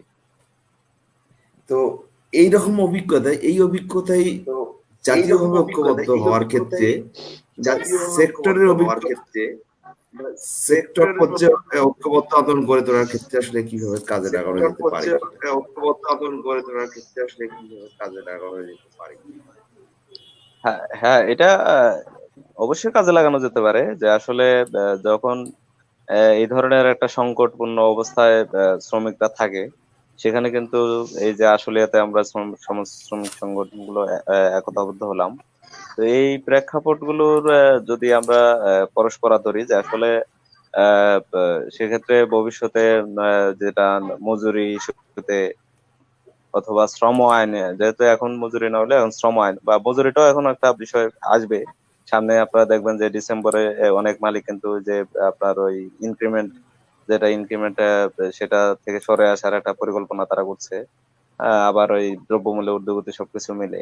তো এর সাথে সাথে শ্রম আইন, এখন যেহেতু এই দুইটা বিষয়, শ্রম আইনের ব্যাপারে আসলে আমার মনে হয় যে এখানে জাতীয় নেতৃবৃন্দ, এই স্কপ এবং সংগঠন গুলো আছে, সেটা একটা ঐক্যবদ্ধ ভাবে, হ্যাঁ, শ্রম আইনের ব্যাপারে একটা অবস্থান নিতে পারেন, যে আসলে শ্রমিকদের যে প্রতিনিধি থাকবে তাদের যে মতামত সেটাকে ভায়োলেশন করে যাতে কোনো শ্রম আইন এখানে তৈরি বা বাস্তবায়নের দিকে না যেতে পারে। তো সেক্ষেত্রে আসলে সবাই, সমস্ত জাতীয় নেতৃবৃন্দকে আসলে এক জায়গায় আসতেই হবে। কারণ আমরা হয়তো স্থানীয় মানে আঞ্চলিক নেতৃবৃন্দ স্থানীয় ভাবে সেটা করছি, কিন্তু জাতীয় নেতৃবৃন্দ ওকে একতাবদ্ধ না হলে কিন্তু আসলে সামগ্রিক ভাবে আমরা যেটা চাচ্ছি যে আসলে শ্রমিকদের অধিকার, সেই জি অধিকারটা কিন্তু বাস্তবায়ন জি পুরোপুরি সৌমিত্র, সম্ভব হবে না। আমি সৌমিত্র একটু ধন্যবাদ। যোগ জি করি। জি সৌমিত্র, আম, সৌমিত্র আমি একটু ধন্যবাদ। যোগ করি। আহ, বাংলাদেশে আসলে আমাদের পোশাক খাতে শ্রমিক হচ্ছে 44 লাখ, তাদের পরিবারবর্গ সহ যদি আমরা হিসাব করি পোশাক খাতে শ্রমিক ইকো হচ্ছে হচ্ছে 44 লাখ, তাদের পরিবারবর্গ সহ যদি আমরা হিসাব করি সেটা একটা বড় সংখ্যা, সেটা ভোটের হিসাব সেটা একটা বড় সংখ্যা, সেটা আলাদা বিষয়, কিন্তু আহ, সমাজের যে কোনো পরিবর্তন, যে কোনো রাজনৈতিক পরিবর্তনের জন্য শ্রমিকদের মধ্যে যদি সংগঠিত কাজ না থাকে, আমরা আসলে কোনো কিছুই করতে পারবো না। একজন রাজনৈতিক কর্মী হিসাবে বা শ্রমিক আন্দোলনের কর্মী হিসাবে এই জায়গাটা আমি বারবারই অনুভব করি। আমি আমার মনে হয় অন্যরাও একমত হবেন যে শ্রমিকদের মধ্যে যদি, আমাদের সমাজের বড় অংশের মধ্যে যদি আমরা সংগঠিত না থাকি, তাহলে আসলে খুব কিছু করার সুযোগ থাকে না। তো A1 এর এটা হয়তো আমাদেরকে একটা পথ দেখাবে। আর যেটা সরোয়ার ভাই বললেন, এখানে আমি একটু যোগ করতে চাই। উনি যেটা বলছিলেন যে স্থানীয় নেতৃত্বদের বিষয়কে গুরুত্ব দেওয়ার প্রসঙ্গ, এটা আমার কাছে মনে হয় যে খুবই গুরুত্বপূর্ণ। যেমন 2017 সালে যখন 16 সালের শেষ থেকে শুরু করে 17 সাল পর্যন্ত মজুরির আন্দোলন হলো, সেখানেও কিন্তু আমরা দেখলাম যে মালিক এবং সরকার তার নতুন কৌশলে আসলে শ্রমিক আন্দোলন দমন করছে। সেই কৌশলটা যেটা ছিল, আমার কাছে যেটা মনে হয়েছে যে আমরা দেখতাম যে কোনো শ্রমিক আন্দোলন যখন বিশেষভাবে মজুরির আন্দোলনকে মালিক পক্ষ এবং সরকার সবচেয়ে বেশি ভয় পান। আপনি রানা প্লাজা নিয়ে কথা বলেন, তাতে হয়তো তাদের কোনো আপত্তি থাকবে না, কিন্তু আপনি যখন বেতনের কথা বলবেন তখন তাদের অবস্থা খারাপ। এবং সেই জায়গায় গিয়ে আমরা দেখলাম যে আগে যেটা হতো যে কোনো একজন জাতীয় নেতা শ্রমিক আন্দোলনের, সেটা মোশরেফা মিশু হতে পারেন, মন্টু ঘোষ হতে পারেন, তারা গ্রেফতার হচ্ছে। কিন্তু 16 সালের শেষের থেকে আমরা দেখলাম 17 সাল পর্যন্ত যে আন্দোলনটা মূলত আশুলিয়াতে শুরু হলো, সেখানে স্থানীয় নেতৃবৃন্দকে গ্রেফতার করা হলো। এবং স্থানীয় নেতৃবৃন্দকে গ্রেফতার করার মধ্যে আমার কাছে যেটা মনে হয়েছে যে ভয়ের যে একটা রাজনীতি বা পরিবেশের মধ্যে আমরা বসবাস করছি, সেই ভয়টা আসলে একেবারেই মাঠের কর্মী এবং মাঠের নেতৃত্ব তাদের মধ্যে ছড়িয়ে দেওয়া এবং একটা আন্দোলনের মেরুদণ্ড ভেঙে দেওয়ার মতো অবস্থা, সেইটা কিন্তু একটা চেষ্টা নতুন ভাবে নতুন কৌশলে আমরা দেখি যে 2017 সালে হয়। তো সেই জায়গা থেকে আমার কাছে সেই অভিজ্ঞতা থেকে আমার তখনও আমরা সৌমিত্র, কামরান ভাই সহ আরো যারা গ্রেফতার হয়েছিলেন তাদের সাথেও অভিজ্ঞতা বিনিময় করেছিলাম। এবং আমার কাছে সবসময় মনে হয় যে আসলে স্থানীয় পর্যায়ে যে আন্দোলনগুলো হয় সেইখানে আসলে স্থানীয় নেতৃত্বদের কে একত্রিত করতে পারা, সেটাও হয়তো আমাদের জাতীয় রাজনীতিতে একটা চাপ তৈরি করার ক্ষেত্রে ভূমিকা রাখতে পারে।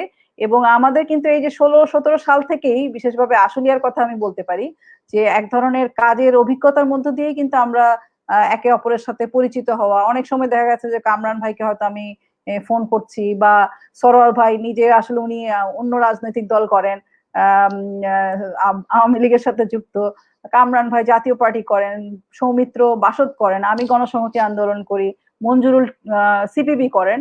কিন্তু আমার দেখা গেছে যে অনেক সংকট হচ্ছে, কোথাও কেউ গ্রেফতার হচ্ছে, কাউকে থানায় নিয়ে যাওয়া হয়েছে, কোনো কারখানায় কাউকে মারধর করা হয়েছে। আমি হয়তো সরোয়ার ভাইয়ের কাছ থেকে একটা তথ্য পেলাম, বা কোনো একজন নারী ধর্ষিত হয়েছে গার্মেন্টস শ্রমিক, বা আমাদের এই যে সৌমিত্রর সাথে কথা বলা, কামরান ভাইয়ের সাথে এইগুলো কিন্তু কাজের মধ্য দিয়ে আমাদের এক ধরনের কাছাকাছি আসা। আমার কাছে মনে হয়েছে যে অনেক সময় আমার কাছে মনে হয়েছে যে উনি অন্য দল করলেও উনার সাথে হয়তো আমি কমিউনিকেট করতে পারছি। এই যে মাঠে কাজ করতে গিয়ে কাছাকাছি আসা, সেটা আমার কাছে মনে হয় গুরুত্বপূর্ণ। কারণ আমাদের কাছে আসলে শ্রমিকের স্বার্থটাকে, শ্রমিক শ্রেণীর স্বার্থটাকে যদি আমরা প্রধান করে সামনে আনতে পারি, তাহলে হয়তো আমাদের যে রাজনৈতিক ভিন্নতার জায়গাগুলোতে, সেগুলোতেও আমরা নানা প্রশ্ন আনতে পারবো। কারণ আমরা এখানে ভিন্ন ভিন্ন রাজনৈতিক মতাদর্শ নিয়ে কাজ করি, এবং সেই জায়গায় আসলে শ্রমিক রাজনীতিতে আমাদের ভূমিকা কি হবে সেইটা আসলে সুনির্দিষ্ট করা অনেক জরুরি। সেটা ছাড়া আসলে দেখা যাবে হয়তো আমরা একটা কারখানা ভিত্তিক আন্দোলন করলাম, কিন্তু যখন জাতীয় বিষয়ে আন্দোলন হবে, মানে শ্রমিকের মজুরি বিষয়, সেই বিষয়ে আমরা এক হয়েও, যেমন আমাদের অভিজ্ঞতা আছে যে মজুরির আন্দোলনের সময় অনেকের সাথে আমরা ঐক্যবদ্ধ হই এবং শেষে দেখা যায় কেউ কেউ আসলে দূরে সরে যান। তো এই জায়গাগুলোতে আসলে আমার মনে হয় যখন আমরা স্থানীয়ভাবে কাজ করতে পারবো, কাছাকাছি আসতে পারবো, আমাদের অভিজ্ঞতা বিনিময় করতে পারবো, তখন হয়তো আমরা আমাদের জাতীয় রাজনৈতিক জায়গা থেকেও এই ঐক্যের প্রয়োজনীয়তাটাকে আরো মানে গুরুত্বের সাথে সামনে আনতে পারবো। জি, ধন্যবাদ লিমা আপা, আপনি সুন্দর করে বলেছেন। আসলে রাজনৈতিক মতাদর্শ বা আপনার যেখান থেকে সিদ্ধান্তগুলো গ্রহণ ঘটনা ঘটে, সেখানে শ্রমিকরাও তো দেশের নাগরিক, এবং সেটা একটা বিশাল অংশ। ফলে শ্রমিকের ভিতর যদি সেই ঐক্যবদ্ধতার ঘটনা ঘটে, তাহলে আসলে সিদ্ধান্ত গ্রহণের জায়গাতে পরিবর্তন করানো সম্ভব, এবং যে কারণে আসলে ঐক্যবদ্ধ হওয়ার যে বিষয়টা আর কি সকল ক্ষেত্রে। আচ্ছা, আমরা একটু মঞ্জু ভাইয়ের কাছে যেতে চাই। মঞ্জু ভাই, আপনার কাছে যে জায়গাটা নিয়ে শুরু করবো, আমরা একটু সবার কাছে সেই আলোচনায় যাব। সেটা হলো যে আমরা তো জানি যে করোনার প্রথম পর্ব শেষ হতে না হতেই আবার দ্বিতীয় পর্বের ঘটনা, এবং দ্বিতীয় পর্বের লকডাউন শুরু হয়ে গেছে ইতিমধ্যে। আমরা যদি সেই দিকটা দেখি যে ইউরোপ, আমেরিকায়, ফ্রান্স, ইটালিতে, ফ্রান্স, ইটালি জায়গাগুলোতে অলরেডি লকডাউন ঘোষণা হয়ে গেছে, এবং আরো অন্যান্য দেশেরও কি ধ্বংস করে ঘোষণা হয়েছে। আমেরিকাও অনেক জায়গাতে লকডাউন ঘোষণা করছে। ফলে এই যে প্রেক্ষাপটে আমরা প্রথম অভিজ্ঞতা যেটা আমরা দেখলাম, যে প্রথম করোনার প্রথম আঘাতের সময়ও সবাই ঐক্যবদ্ধ হবে, শ্রমিকদের স্বার্থে আসলে ঐক্যবদ্ধ হবে, দাঁড়িয়ে আন্দোলন সংগ্রাম করা, না সেক্টর পর্যায়ে না জাতীয় পর্যায়ে কোথাও আসলে আমরা হতে দেখলাম না। এবার আবার যদি আমরা আরো পিছনের দিকে যাই, আমরা কিন্তু তাজডিন এবং রানা প্লাজার ঘটনাতেও এত বড় জাতীয় ইস্যু, সেক্ষেত্রেও কিন্তু আমরা মানে শ্রম আন্দোলন, ঐক্যবদ্ধ শ্রম আন্দোলন সেক্টর আপনার জাতীয় পর্যায়ে, সেটা কিন্তু তখন আসলে এইভাবে চোখে পড়লো না। এখন তো করোনার দ্বিতীয় পর্যায়ে আবারও শুরু হবে, বা শুরু হয়ে গেছে অলরেডি, লে অফ ঘোষণা এবং শ্রমিক ছাঁটাইয়ের যে ঘটনা। এই প্রেক্ষাপটে আমরা প্রথম যে ঘটনাগুলো ঘটলো সেখান থেকে বেরিয়ে এসে আমরা আসলে এটা কি সম্ভব দ্বিতীয় এই আঘাত মোকাবেলা করার ক্ষেত্রে শ্রমিকের পাশে ঐক্যবদ্ধভাবে সবাই একটা আন্দোলন গড়ে তোলা শ্রমিকের রক্ষার স্বার্থ, শ্রমিকের স্বার্থ রক্ষার, এটা কি সম্ভব হবে? মানে কিভাবে সম্ভব, যদি হয়, যদি সম্ভব, তা সেটা একটু মঞ্জু ভাই যদি বলেন। মঞ্জু ভাই একটু আনমিউট করে নেবেন।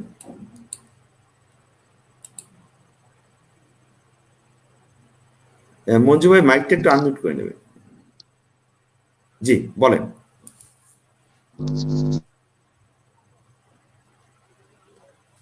বলেন মঞ্জু ভাই। আবারও বলুন। জি প্রথম, জি শোনা যাচ্ছে? জি বলেন, শুনছি। হ্যালো, জি শুনছি, বলেন। যে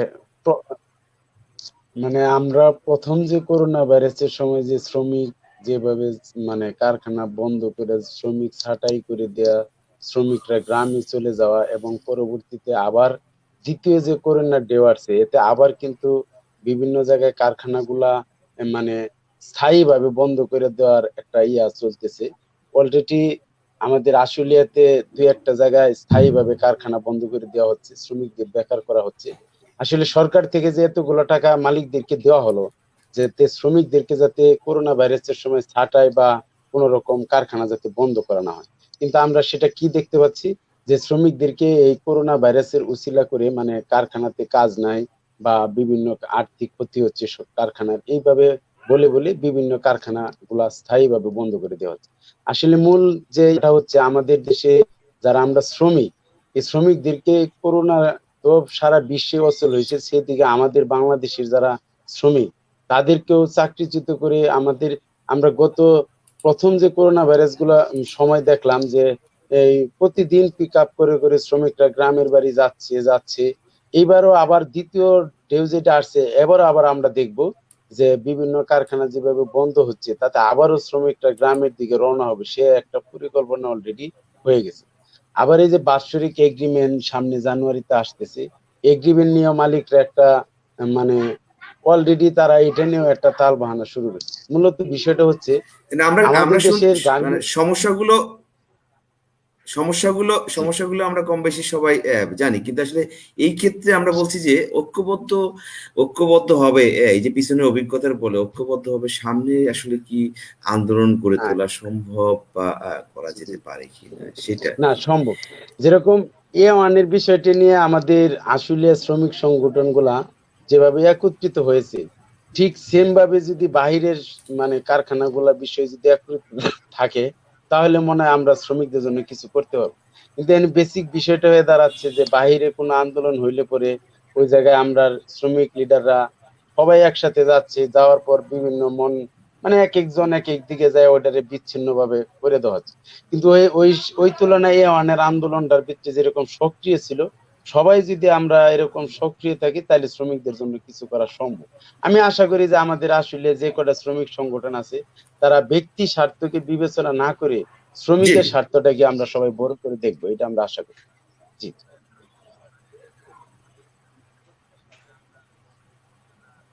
জি মঞ্জু ভাই, ধন্যবাদ আপনাকে। আপনার কাছে আসবো আমরা আমরা একটু সারোর ভাই, আপনার কাছে একটু আবার আসবো। যে যে জিনিসটা বলছিলাম যে আমরা প্রথমে তো দেখলাম এই যে প্রথম অভিজ্ঞতা যেটা আমরা খুব স্পষ্ট দেখতে পাচ্ছি যে শুরু হয়ে গেছে অলরেডি লে অফ ঘোষণা এবং শ্রমিক ছাঁটাইয়ের ঘটনা শুরু হয়ে গেছে। আসলে এই জিনিসটাকে আমরা ঐক্যবদ্ধভাবে মোকাবেলা করার মানে বিষয়টিকে আমরা দেখতে পারবো কিনা আবার সামনে, যেটা প্রথম ধাক্কায় ঘটলো না রানা প্লাজা বা আপনার তাজরিনের ক্ষেত্রেও যেটা হয়নি, সেটা কি আমরা আসলে সামনে করোনার দ্বিতীয় ধাক্কা আসছে এবং শ্রমিক ছাঁটাই যে শুরু হচ্ছে আবারও, আমরা কি এবার দেখতে পাবো কিনা আসলে আপনি কি মনে হয়?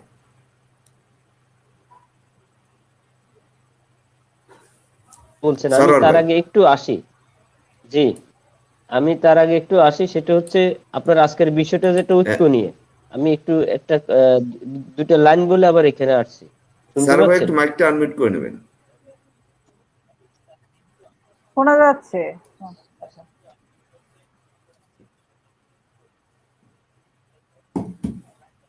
জি জি বলেন।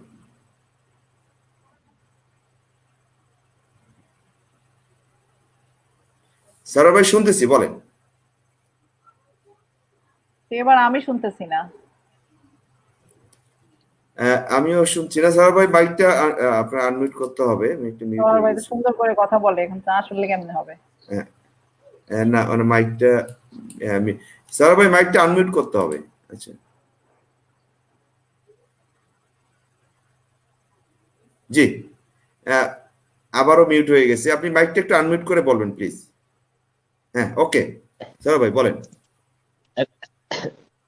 আপনি ঐক্যের কথা বলছেন, আমাদের শ্রমিক সংগঠনগুলোর জোট আছে, যেটা আমাদের মঞ্জু ভাই বলছে, বলেছে এনসিসিডব্লিউ, আইবিসি, ইসকপ। আমি বিনয়ের সাথে বলবো, তো এটা হচ্ছে, আমি আমার অভিজ্ঞতার আলোকে বলি, অনেক ক্ষেত্রে জোটগুলো আমরা প্রতিযোগিতার জন্য দেখি। এনসিসিডব্লিউ কি পাইলো, আইবিসি কি পাইলো, আইএলও আছে, বিভিন্ন সংস্থা আছে, এরা এখন এই জোটগুলাকে, বিভিন্ন শ্রমিক সংগঠনকে শ্রমিক সচেতনতার নামে যে প্রজেক্ট, যে ট্রেনিং, এই ট্রেনিং গুলা দিয়ে আরো শ্রমিকদেরকে প্যারালাইজ করে পালাচ্ছে, শ্রমিকদেরকে আরো আন্দোলন বিমুখ করে পাচ্ছে। এটা হচ্ছে বাস্তবতা। যাক, সেটা আমি আসছি, জোটগুলা বাস্তব জোট হোক, সেটাকে আমরা সাধুবাদ জানাই। যে জোট হচ্ছে দর কষাকষির, নিজেদের দর কষাকষির জন্য না হোক, শ্রমিকের দর কষাকষির জোট হোক, সেটাকে সাধুবাদ জানাই। আমাদের আল কামরান ইসকপের অনেক নেতাকে বলেছে, A1 নিয়ে আমরা পড়ে আছি, আসুন আপনারা বড় শ্রমিক সংগঠনের জোট, এখানে সরকার একটা ফোকাসই আছে, আমরা নেতা পাই নাই এর পাশে দাঁড়ানোর জন্য। যে জোট শ্রমিকের মঙ্গলে আসবে না, যে জোট শ্রমিকের কল্যাণে আসবে না, সেই জোট দিয়ে আমি কি করব? যে জোট শ্রম আইন সংশোধনের জন্য কাজে আসবে না, যে জোট শ্রমিক নেতাদেরকে রাস্তার মধ্যে বসা রেখে কথা বলবে, সবাই জানার পরে কথা বলবে না, এগুলা উপলব্ধি করবে না, সেই জোটকে আমি বিনয়ের সাথে বলবো, সেই জোটের পরিকল্পনা গুলা পরিবর্তন করা দরকার। আরেকটা কথা বলছেন, যেটা করোনা আসলে তো এটা মালিকের জন্য অত্যন্ত সুখবর। গত করোনা দেখছেন, আমাদের বিজিএমই সভাপতি মহোদয় বলেছেন যে আমাদের শ্রমিকদের করোনা হবে না। মালিকদের জন্য সুখবর এই কারণে, আমরা দেখেছি 3 থেকে 4 লক্ষ শ্রমিক চাকরি হারা হয়েছে। এটা শুধু শ্রমিকের জন্য না, আমরা দেখেছি অনেক কারখানা ট্রেড ইউনিয়ন আছে, সেই কারখানা, ওই ট্রেড ইউনিয়নের যে সমস্ত শ্রমিক সংগঠনের সাথে রিলেটেড, তাদেরকে দিয়ে গোপনে চুক্তি করিয়ে কারখানা বন্ধ করে দিয়েছে। আশুলিয়াতে হাজার হাজার শ্রমিক বেকার হয়েছে, গাজীপুরে হাজার হাজার শ্রমিক বেকার হয়েছে। আমরা যখন প্রতিবাদ করতে গিয়েছি, তখন ওনারা কাগজ দেখা, কি কাগজ, অমুক ফেডারেশনের সাথে চুক্তি করেছে, কি চুক্তি, এটা সেটা এমনি সেমনি। তা আর দ্বিতীয় কথা হচ্ছে, এই আবারও সে পদক্ষেপ আবার মালিকরা শুরু করবে। তারা তাদের পরিকল্পনা করে রাখছে, কোন কারখানায় কতজন ছাঁটাই করবে, কাকে কিভাবে সিস্টেম করবে। আপনি দেখেন 8 বছর, 10 বছর, 15 বছর চাকরিওয়ালা শ্রমিক না, এই করোনার পরে সিস্টেম করে ওইগুলাকে তারা বলে আমরা লে অফ সিস্টেম করেছি। লে অফ সিস্টেম হচ্ছে আমার যে একদম সর্বশেষে নিয়োগ হবে, সে সর্বপ্রথমে যাবে। আর এদের লে অফ হচ্ছে উল্টো, এদের লে অফ হচ্ছে যার চাকরি যত বেশি বয়স, তার সিস্টেমে লে অফে পালাও। এই হচ্ছে অবস্থা।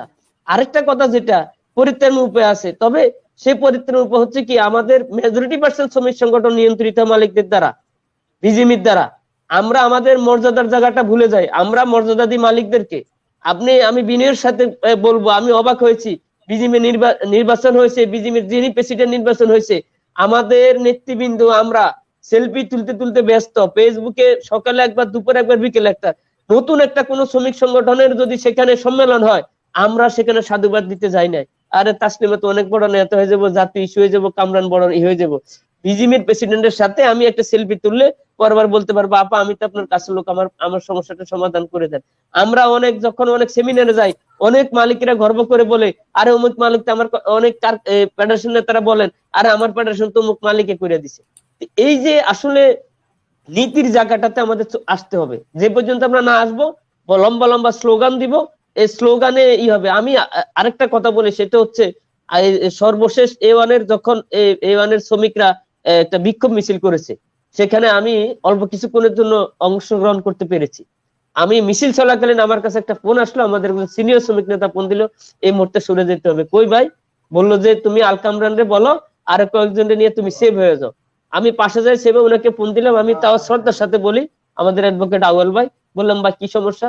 বললো এক জায়গায় পরামর্শ হইতেছে, তোমার উপর হামলা হবে। কেন? তুমি সরকার সমর্থিত সংগঠন করো, ওইখানে শ্রমিকরা ভাত কাপড়ের সংগ্রাম করে, সেখানে সঙ্গে দিচ্ছে। আমি তো শ্রমিক অধিকারের কর্মী, এতে ভাত কাপড়ের সংগ্রাম আসলে যদি কোনো কারো মাথায় আসে, কেউ যদি এটাকে অশ্রদ্ধা মনে করে, তাহলে সে বঙ্গবন্ধুকে ভালোবাসে না। কারণ বঙ্গবন্ধুর তো শ্রমিকদের প্রতি শ্রদ্ধা বোধ ছিল। তারপর ওনাকে আমি প্রশ্ন করছি, আপনি শোনার পর কি বলছেন? উনি বললো যে আমি তাদেরকে বলছি যে এরা ট্রেড ইউনিয়নের কর্মী, খবরদার বিকল্প কোনো কিছু চিন্তা করো না। এই যে মনস্তান্ত্রিক যে ভাবনাটা, আমি কিন্তু তারপরে সরি নাই। আগামীকালকে জানেন A1-এর ঢাকা চলো কর্মসূচি আছে, তাদের এই সর্বশেষ সমাধান হওয়া পর্যন্ত এই মেধা শ্রম যেখানে যেটা দরকার, আমি মনে করি তারা শ্রমিক, তারা কে রাগ হলেও কোন সরকারকে নিতে বিষয় না। আমরা শুধু আমি না, আমাদের সমস্ত নেতৃবৃন্দ আমরা তাদের পাশে থাকবো। আর করোনার কথা যেটা বলছেন, আমরা আমাদের নেতৃবৃন্দকে বলবো গত করোনা থেকে শিক্ষা নিয়ে এই করোনার জন্য মালিকরা যেমন প্রস্তুত হচ্ছে, শ্রমিককে চাকরিচ্যুত করার জন্য আমাদেরও প্রস্তুত হওয়ার দরকার, সেটা মোকাবেলা করার জন্য।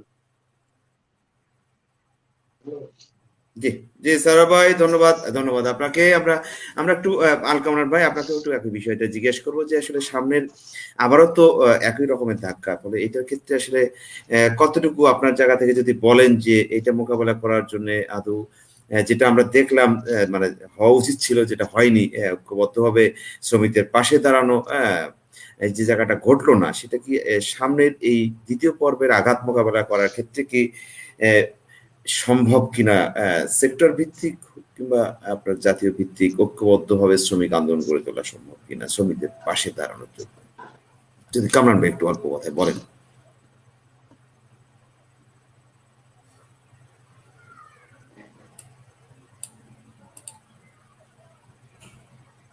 গত প্রথম যে ধাপটায় গেছে, সেখানে কিন্তু আমাদের এই আন্দোলন ছিল, কিন্তু আমাদের আশুলিয়া শ্রমিক নেতৃবৃন্দের এখানে ভূমিকা ছিল। এবং এ পর্যন্ত 2006, তারপর 2008, 10, 13 এবং 16 এবং সর্বশেষ 18, সব কয়টা আন্দোলনেই আশুলিয়া শ্রমিক এবং শ্রমিক নেতৃবৃন্দের ভূমিকা ছিল। এবং করোনার পর এই ধাপেও আমাদের ভূমিকা ছিল। কিন্তু আমরা চাইবো যারা আমাদের উপরে যারা আছেন, তাদের ভূমিকাটা আরো একটু ভালো হওয়া উচিত।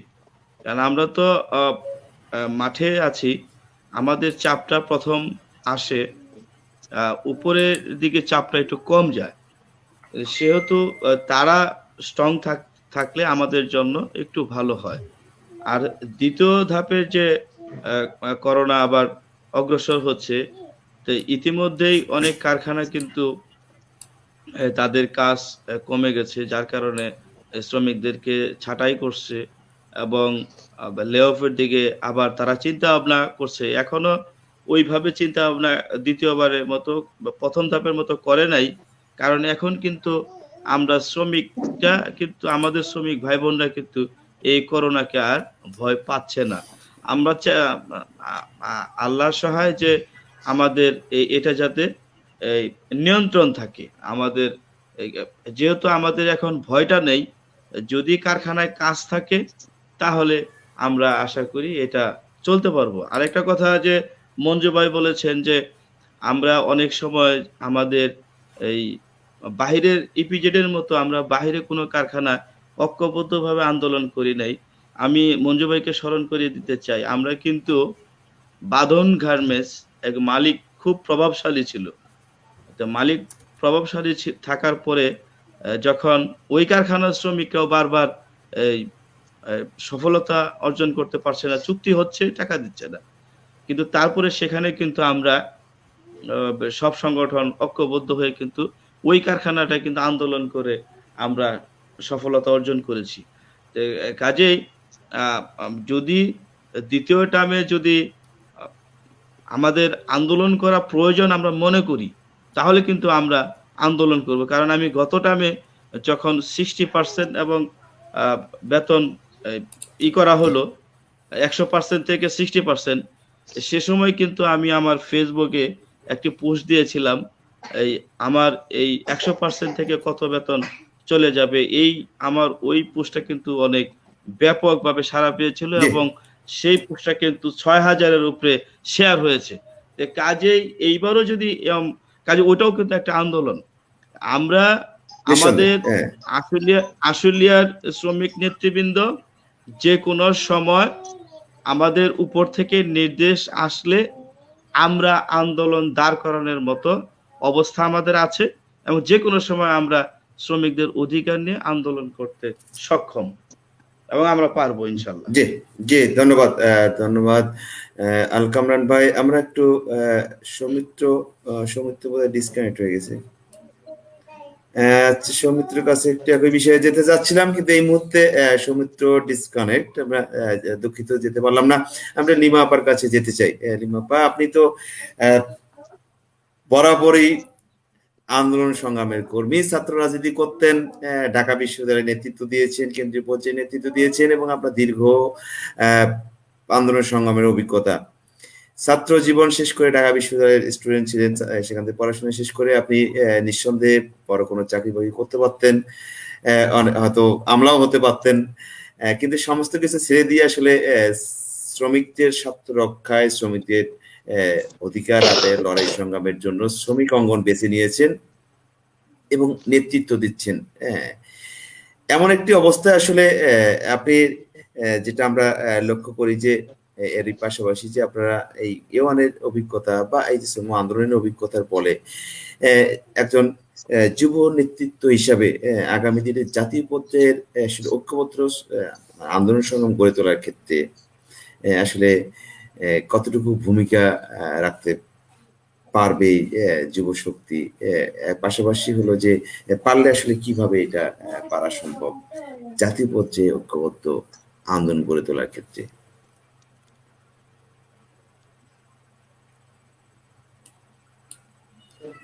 রিমা আপা, আচ্ছা আমি করে দিচ্ছি। ধন্যবাদ কনক, আপনি আমার পরিচয় দিতে গিয়ে অনেকগুলো কথা বলেছেন। আমি আসলে নিজেকে একজন সাধারণ কর্মী হিসেবেই পরিচয় দিতে পছন্দ করি। আর আমার কাছে মনে হয় আমি কোনো কিছু ছেড়ে আসিনি প্রথমত, কারণ মাথা উঁচু করে মর্যাদা নিয়ে যদি এই সমাজের মধ্যে বাঁচতে হয় তাহলে লড়াই করা ছাড়া কোনো পথ নাই। এবং এই লড়াই করতে হলে দেশের অধিকাংশ মানুষ, শ্রমিক এবং মেহনতি মানুষ, তাদের সাথে যদি একত্রিত না হওয়া যায় তাহলে কোনো পথ নাই। ফলে আমার স্বার্থ নিশ্চয়ই এখানে আছে, সেই জন্যই আমি শ্রমিক আন্দোলনের একজন কর্মী হিসেবে আছি। আপনি যে এই জাতীয় ঐক্যর কথা বলছিলেন তার আগে আমি একটু বলে নেই, যেমন আগামীকাল আমাদের এওয়ানের শ্রমিকদের শ্রম মন্ত্রণালয়ের সামনে একটা বিক্ষোভের কর্মসূচি আছে। আমরা শ্রমমন্ত্রী আমাদেরকে বলেছিলেন যে উনি বিষয়টা দেখবেন, ফলে ওনার কাছ থেকে আমরা জানতে চাই যে কেন এইরকম একটা দুর্ভোগের মধ্যে শ্রমিকরা পড়ছে।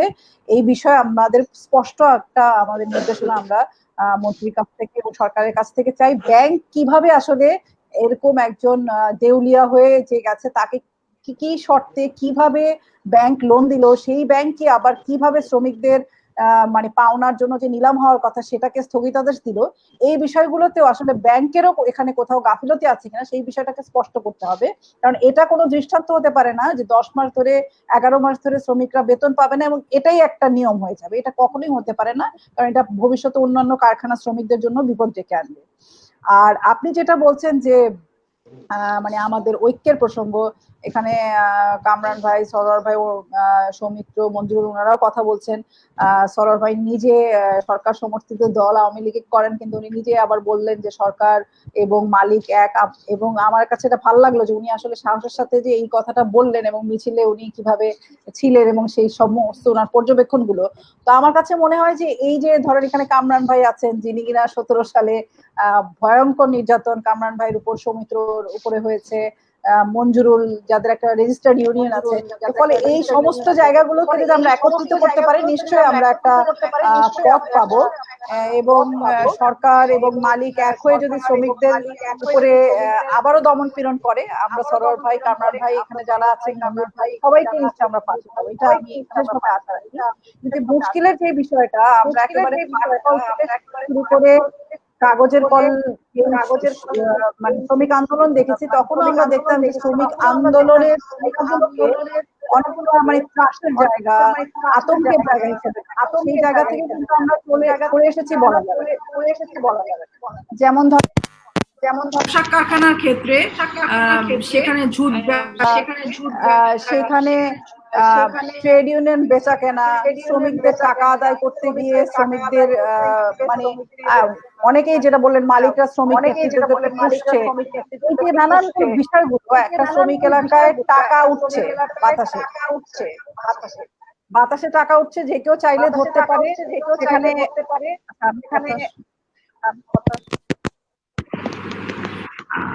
মানে শ্রমিক এলাকা যেহেতু আমাদের পোশাক খাত আমাদের গুরুত্বপূর্ণ জায়গা, সেইখানে সরকারের, মালিকের, গোয়েন্দা সংস্থার প্রত্যেকেরই নজরদারি থাকে, ভয় দেখানো থাকে, প্রলোভন থাকে। সেই সমস্ত কিছুকে অতিক্রম করে আসলে আমরা কিভাবে শ্রমিক শ্রেণীর স্বার্থের পক্ষে দাঁড়াতে পারি সেই হিসাব নিকাশগুলো কষবার সময় বোধহয় আমাদের এসছে।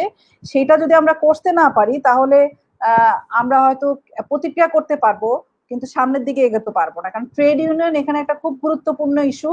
ট্রেড ইউনিয়ন কিভাবে করব আমরা, সেখানেই কিন্তু আইনগত জায়গায় অনেক ফাঁক ফোকর দেওয়া আছে, এবং এমন একটা সিন্ডিকেটের মতো, ছোটবেলা সিনেমা দেখতাম আমরা যে একটা সিন্ডিকেট থাকে, সন্ত্রাসীদের সিন্ডিকেট থাকে, গডফাদার থাকে, এবং সেখানে একটা একটা করে সবাইকে ঢোকানোর চেষ্টা করা হয়।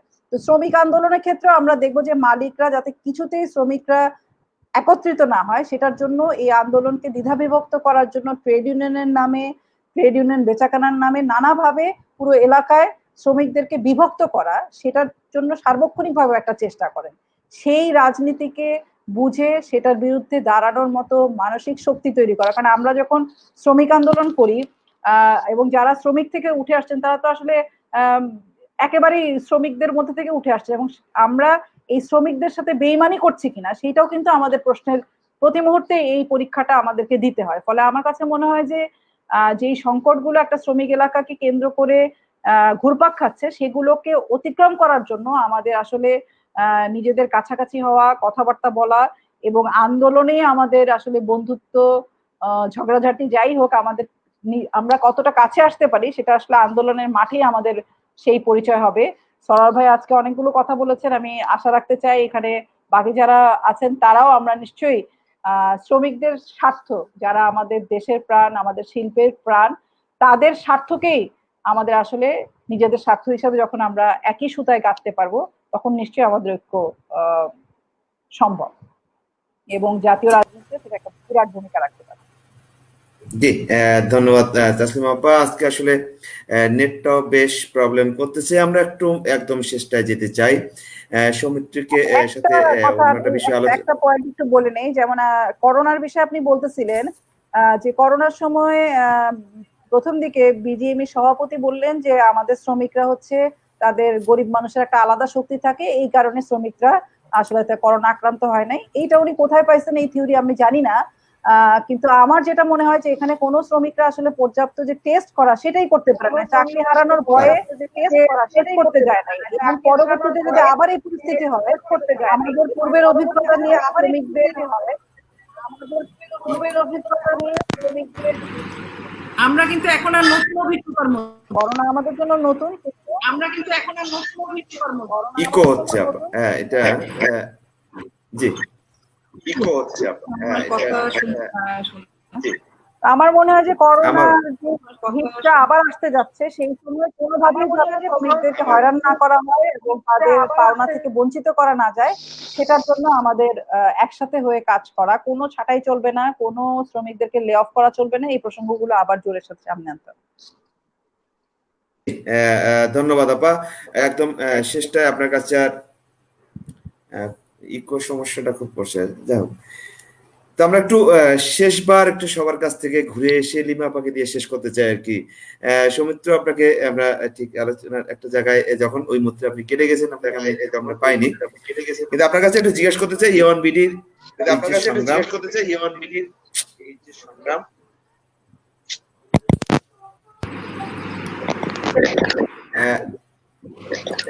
এটা সফল করার ক্ষেত্রে আগামী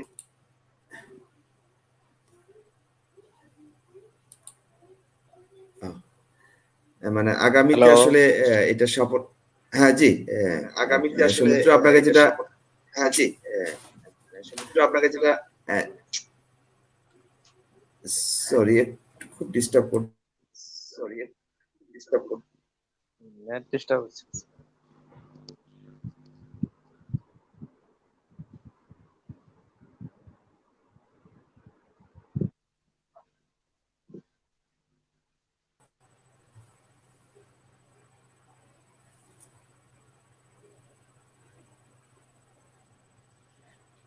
হ্যাঁ, হ্যাঁ সৌমিত্র, আপনার কাছে যেটা বলছিলাম যে আগামী দিনে আসলে ঐক্যবদ্ধভাবে আন্দোলন সংগ্রাম করার যে জায়গাটা, সেটা করোনা দ্বিতীয় পর্বের আঘাত মোকাবেলায় কতটুকু সম্ভব ঐক্যবদ্ধ, সেটা কি আদৌ সম্ভব কিনা, যেটা গতবার আমরা দেখলাম হলো না, যেটা আপনি যদি একটু বলেন। জি, ধন্যবাদ।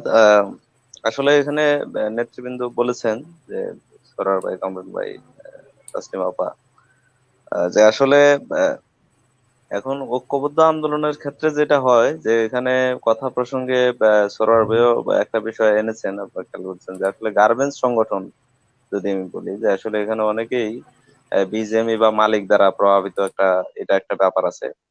তো সেই ক্ষেত্রে আসলে আঞ্চলিক পর্যায়ে বিভিন্ন ভাবে ঐক্যবদ্ধ আন্দোলন হচ্ছে। তা আমার আমার যেটা মতামত সেটা হলো যে আসলে এখানে বিভিন্ন ধরনের ফ্র্যাকশন আছে, কিছু আছে বিজেএমই প্রভাবিত সংগঠন, কিছু আছে রাজনৈতিক সংগঠন, আবার কিছু আছে আপনার যেটা ধরেন যাদেরকে এনজিও ভিত্তিক সংগঠন বলা হয়। তো এই ফ্র্যাকশন গুলা থাকলেও আসলে আমি মনে করি যে শ্রমিকরা যত বেশি সচেতন হবে, শ্রমিকরা তাদের অধিকার এবং দাবি নিয়ে যত বেশি সচেতন হবে, তত কিন্তু আসলে নেতারাও মাঠে থাকতে এবং তাদের কাজ চালিয়ে যেতে বাধ্য হবে। হ্যাঁ, সেক্ষেত্রে কোন নেতা ব্যক্তিগতভাবে যদি ইয়ে হন, সেটা নৈতিক স্খলনের জায়গায় চান, তাহলে কিন্তু উনি ছিটকে পড়বেন। তো সেক্ষেত্রে আসলে শ্রমিকদের সচেতনতাই হচ্ছে এটা প্রধান একটা গার্ড। আর আমরা এখানে নেতৃবৃন্দ, আমরা যারা দীর্ঘদিন আচ্ছা ধারাবাহিকভাবে এই সৌমিত্র, শ্রমিক আন্দোলনের সাথে আছি। এই জায়গায় একটু বলি যে শ্রমিকরা আসলে আপন থেকে সচেতন হওয়ার সুযোগ কতটুকু আসলে? না, হ্যাঁ, এটাই আমি বলছি যে আসলে আমাদের এই যে নেতৃবৃন্দ যারা আমরা সংগঠন করছি এবং মনে করি যে আসলে মনে প্রাণে একটা শ্রমিক শ্রেণীর সুন্দর ভবিষ্যৎ চাই, আসলে আমাদেরকেই সেই দায়িত্বটা নিতে হবে যে শ্রমিকদেরকে সচেতন করা। হ্যাঁ, সেক্ষেত্রে আসলে শ্রমিকদের যে দাবি এবং অধিকার এবং তার রাজনীতি, এটা যদি সচেতন করা না যায়, আসলে কিন্তু যতই আমরা হয়তো তাৎক্ষণিকভাবে কিছু আমরা আসলে হ্যাঁ, মানে এখন বাংলাদেশে যদি আপনি গার্মেন্টস সেক্টরে আন্দোলন ধরেন, আসলে এখানে কোনো অধিকার আদায় কিন্তু আসলে দাবি বলতে যেটা বোঝায় যে ট্রেড ইউনিয়ন কর্মী হিসেবে দাবি আদায়, সেটা কিন্তু আসলে হচ্ছে না। এখানে আমরা মূলত একটা প্রতিক্রিয়া ধর্মী আন্দোলন করে যাচ্ছি। মালিক ছাঁটাই করতেছে, মালিক আপনার বেতন দিচ্ছে না, মালিক আমার বোনাস দিচ্ছে না, মালিক আমার চাকরি ইয়ে পাওনা দিচ্ছে না, আমি কিন্তু সেটার পিছনেই আছি। কিন্তু আসলে ট্রেড ইউনিয়ন মুভমেন্ট বলতে যা বোঝায় যে আমি একটা দাবি দেবো, 10 দফা দাবি, সেই দাবির আলোকে আমি আন্দোলন করে কিছু দাবি আদায় করব, কিছু দাবি রেখে দেবো, এটা কিন্তু আসলে গার্মেন্টস সেক্টরে কোথাও আমরা যদি দেখি যে এখানে কোথাও সেটা নাই। তো এখানে আসলে আমরা ট্রেড ইউনিয়ন মুভমেন্ট আসলে গার্মেন্টস সেক্টরে একদমই অনুপস্থিত। এখানে একটা স্বতঃস্ফূর্ত এবং একটা ধরেন প্রতিক্রিয়া ধর্মী আন্দোলনের ভিতরে আমরা আছি। তো আসলে যতদিন পর্যন্ত না গার্মেন্টস সেক্টরে ট্রেড ইউনিয়ন গঠন হচ্ছে, এবং সত্যি আমার ট্রেড ইউনিয়ন মধ্যে কাগজে ট্রেড ইউনিয়ন না, যতক্ষণ দিন পর্যন্ত যে একটা সত্যিকারের ট্রেড ইউনিয়ন যেটা শ্রমিকের অধিকার নিয়ে দাবি দেওয়া নিয়ে লড়াই সংগ্রাম বা দর কষাকষি করবে বা আন্দোলন করবে, সেইটা গঠন না হচ্ছে, ততদিন পর্যন্ত কিন্তু আসলে শ্রমিকদের অধিকারের কোনো গ্যারান্টি নাই। যেটা কিন্তু আমরা এই যে শ্রম আইন সংশোধনকে ইয়ে করে, আমি একটা জাস্ট উদাহরণ দিচ্ছি যে আমাদের এখানে অনেকেই বলেন যে বিদেশি বায়ার বা আইএলও তারা চাপ দিয়ে শ্রম আইন সংশোধন করছে, কিন্তু আসলে দেখা যাচ্ছে এই শ্রম আইন সংশোধনের নামে যা হচ্ছে তাতে কিন্তু আগের যা অধিকার ছিল তাও থাকতেছে। হ্যাঁ, তো সেখানে কিন্তু সরকার বা বিজেপি তারা কিন্তু ওই বায়ার বা বিদেশি প্রতিনিধিদের তাদেরকে ঠিকই বুঝিয়ে দিচ্ছে যে আমরা শ্রমিকদেরকে বুঝায় শুনে এই আইন করছি। তা আমরা কিন্তু বাস্তবে প্র্যাকটিক্যাল ফিল্ডে আন্দোলন করতে গিয়ে বুঝতে পারছি যে আসলে আমাদের শ্রম আইনটা শ্রমিকদের হাত থেকে ক্রমাগত দূরে সরে যাচ্ছে। তো এই ক্ষেত্রে আমার মতামত যে আসলে শ্রমিকদের সচেতন করাটা প্রধান লক্ষ্য, এবং সেক্ষেত্রে কারখানা ভিত্তিক ইউনিয়ন করার কোনো বিকল্প নাই, এবং জি, সেটা শ্রমিকদের রাজনীতি সচেতন করে। জি, ধন্যবাদ, সৌমিত্র। আমরা আলোচনার শেষটায় যাব। কামরান ভাই যদি একটু বলেন A1BDর এই যে আন্দোলন এখানে সফল হওয়ার জন্য আগামীতে আসলে কি ধরনের মানে কি পদক্ষেপ গ্রহণ করছেন আপনারা, বা কি ধরনের চিন্তা করছেন?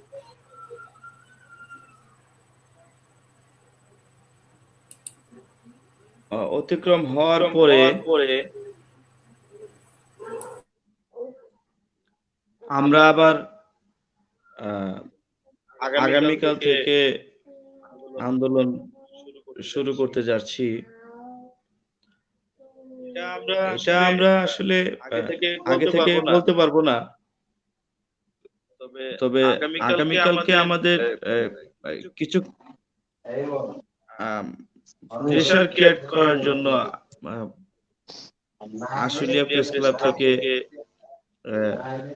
আমরা আংশিক একটা মিছিল হয়তো স্মৃতিসৌধের দিকে আমরা আগাবো। তারপর সেখান থেকে আমরা এই শ্রমমন্ত্রীর এখানে যাব আর কি। সেখানে আমরা সবাই মিলেই সমন্বয় করেই আন্দোলন কোন দিকে নেওয়া যায় বা কোন প্রক্রিয়ায় করলে এটা সফলতা অর্জন করা যাবে, এটা আমরা সবাই মিলেই আর কি সিদ্ধান্ত নিব।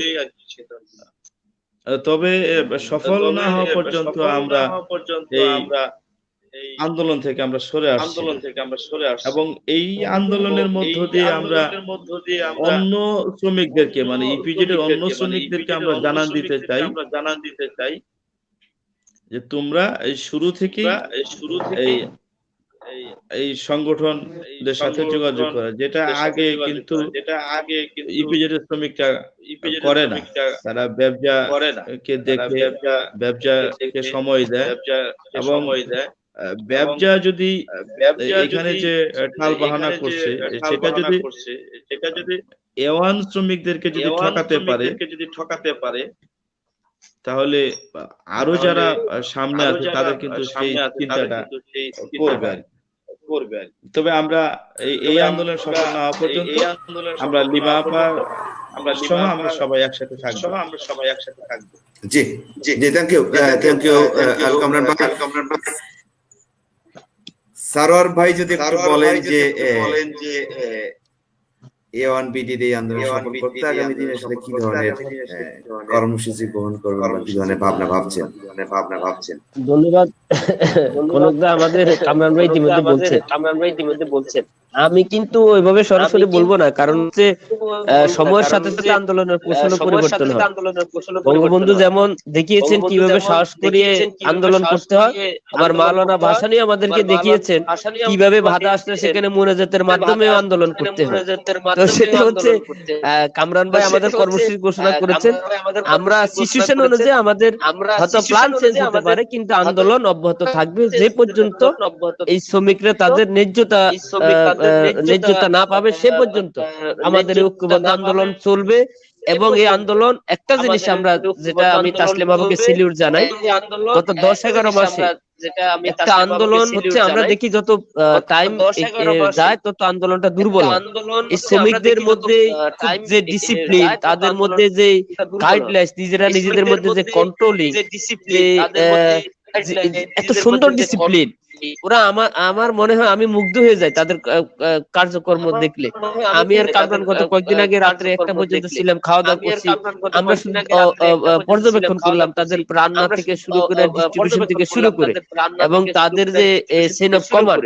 আমরা মনে করি আগামীতে আমরা যখন আমাদের তৃণমূলে যারা আছে তাদেরকে যখন এখানে, আমি মনে করি A1 এর যারা এই আন্দোলনের সাথে আছে সবাই লিডার, অলরেডি সবাই লিডার হয়ে গেছে। অর্থাৎ কিভাবে আন্দোলন করতে হবে, কিভাবে দিন দিন তাদের যে স্পিড বাড়ে, সেই স্পিড আমার মনে হয়, আমি নিশ্চিত ইতিহাস বলে যে আন্দোলন সাকসেস হবে, খুব ভালো সাকসেস হবে। তাদের যে গতি, যে স্পিড দেখেছি, এবং আমি একজন ট্রেড ইউনিয়নের কর্মী এবং দাবি আদায়ের, অধিকার আদায়ের কর্মী হিসেবে তাদের এই আন্দোলনকে, তাদের এই সাহসকে, তাদের ইউনিটিকে আবার সংগ্রামী সালাম জানাই। তাসলিমা আপাকে সংগ্রামী সালাম জানাই। দীর্ঘদিন থেকে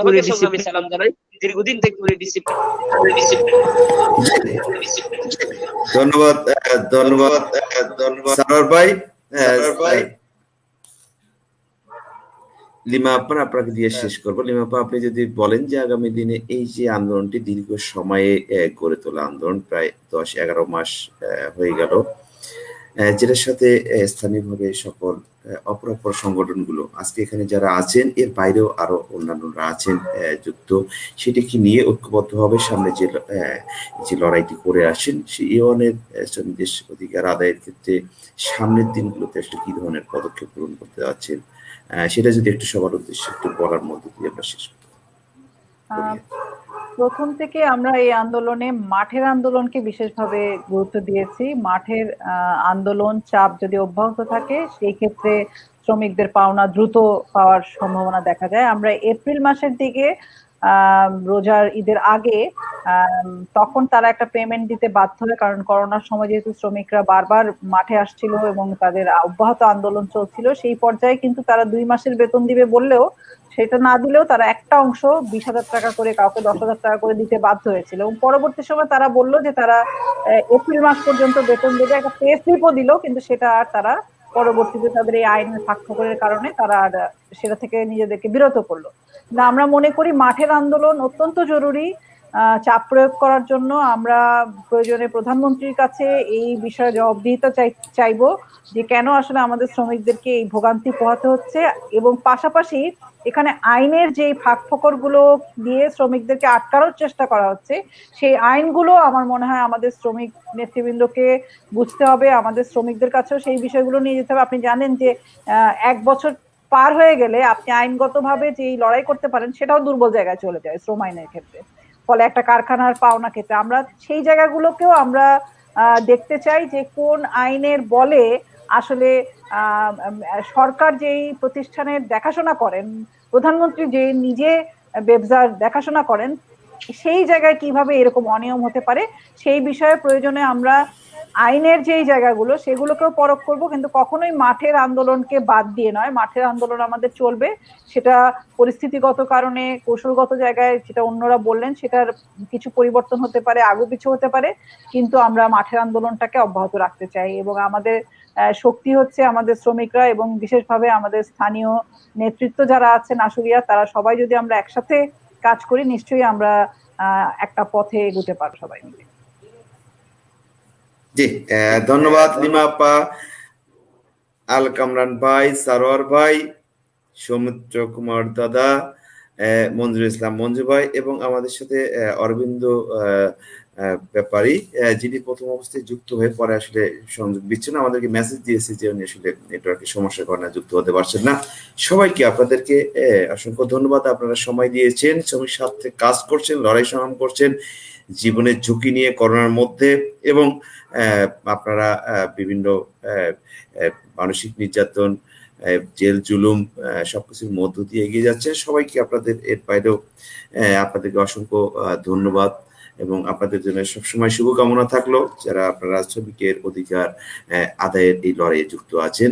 আপনাদেরকে শুভেচ্ছা অভিনন্দন জানিয়ে এবং দর্শক শ্রোতা আপনারা যারা আছেন, আপনারা যারা এতক্ষণ সময় ধরে শুনলেন এবং বরাবরই আমাদেরকে আপনাদের মতামত জানিয়ে এবং আপনাদের মন্তব্য করার মধ্য দিয়ে আসলে আমাদেরকে উৎসাহিত করে আসছেন, সবাইকে অনেক অনেক শুভকামনা জানিয়ে এবং আগামী দিনে একই সময় আগামী 4 তারিখ শনিবার 4 ডিসেম্বর শনিবার রাত 10টায় যথারীতি আমাদের ধারাবাহিক যে পর্ব সেটি অনুষ্ঠিত হবে। সেখানে আপনারা অবশ্যই আপনাদের যুক্ত হবেন এবং আপনাদের মতামত জানাবেন, মন্তব্য করবেন, প্রশ্ন করবেন মন্তব্য করে, সেটা আহ্বান জানিয়ে আপনাদের সবাইকে শুভরাত্রি জানিয়ে আজকে আমাদের এই আলোচনা অনুষ্ঠান এখানে শেষ করছি। সবাই ভালো থাকবেন, শুভরাত্রি।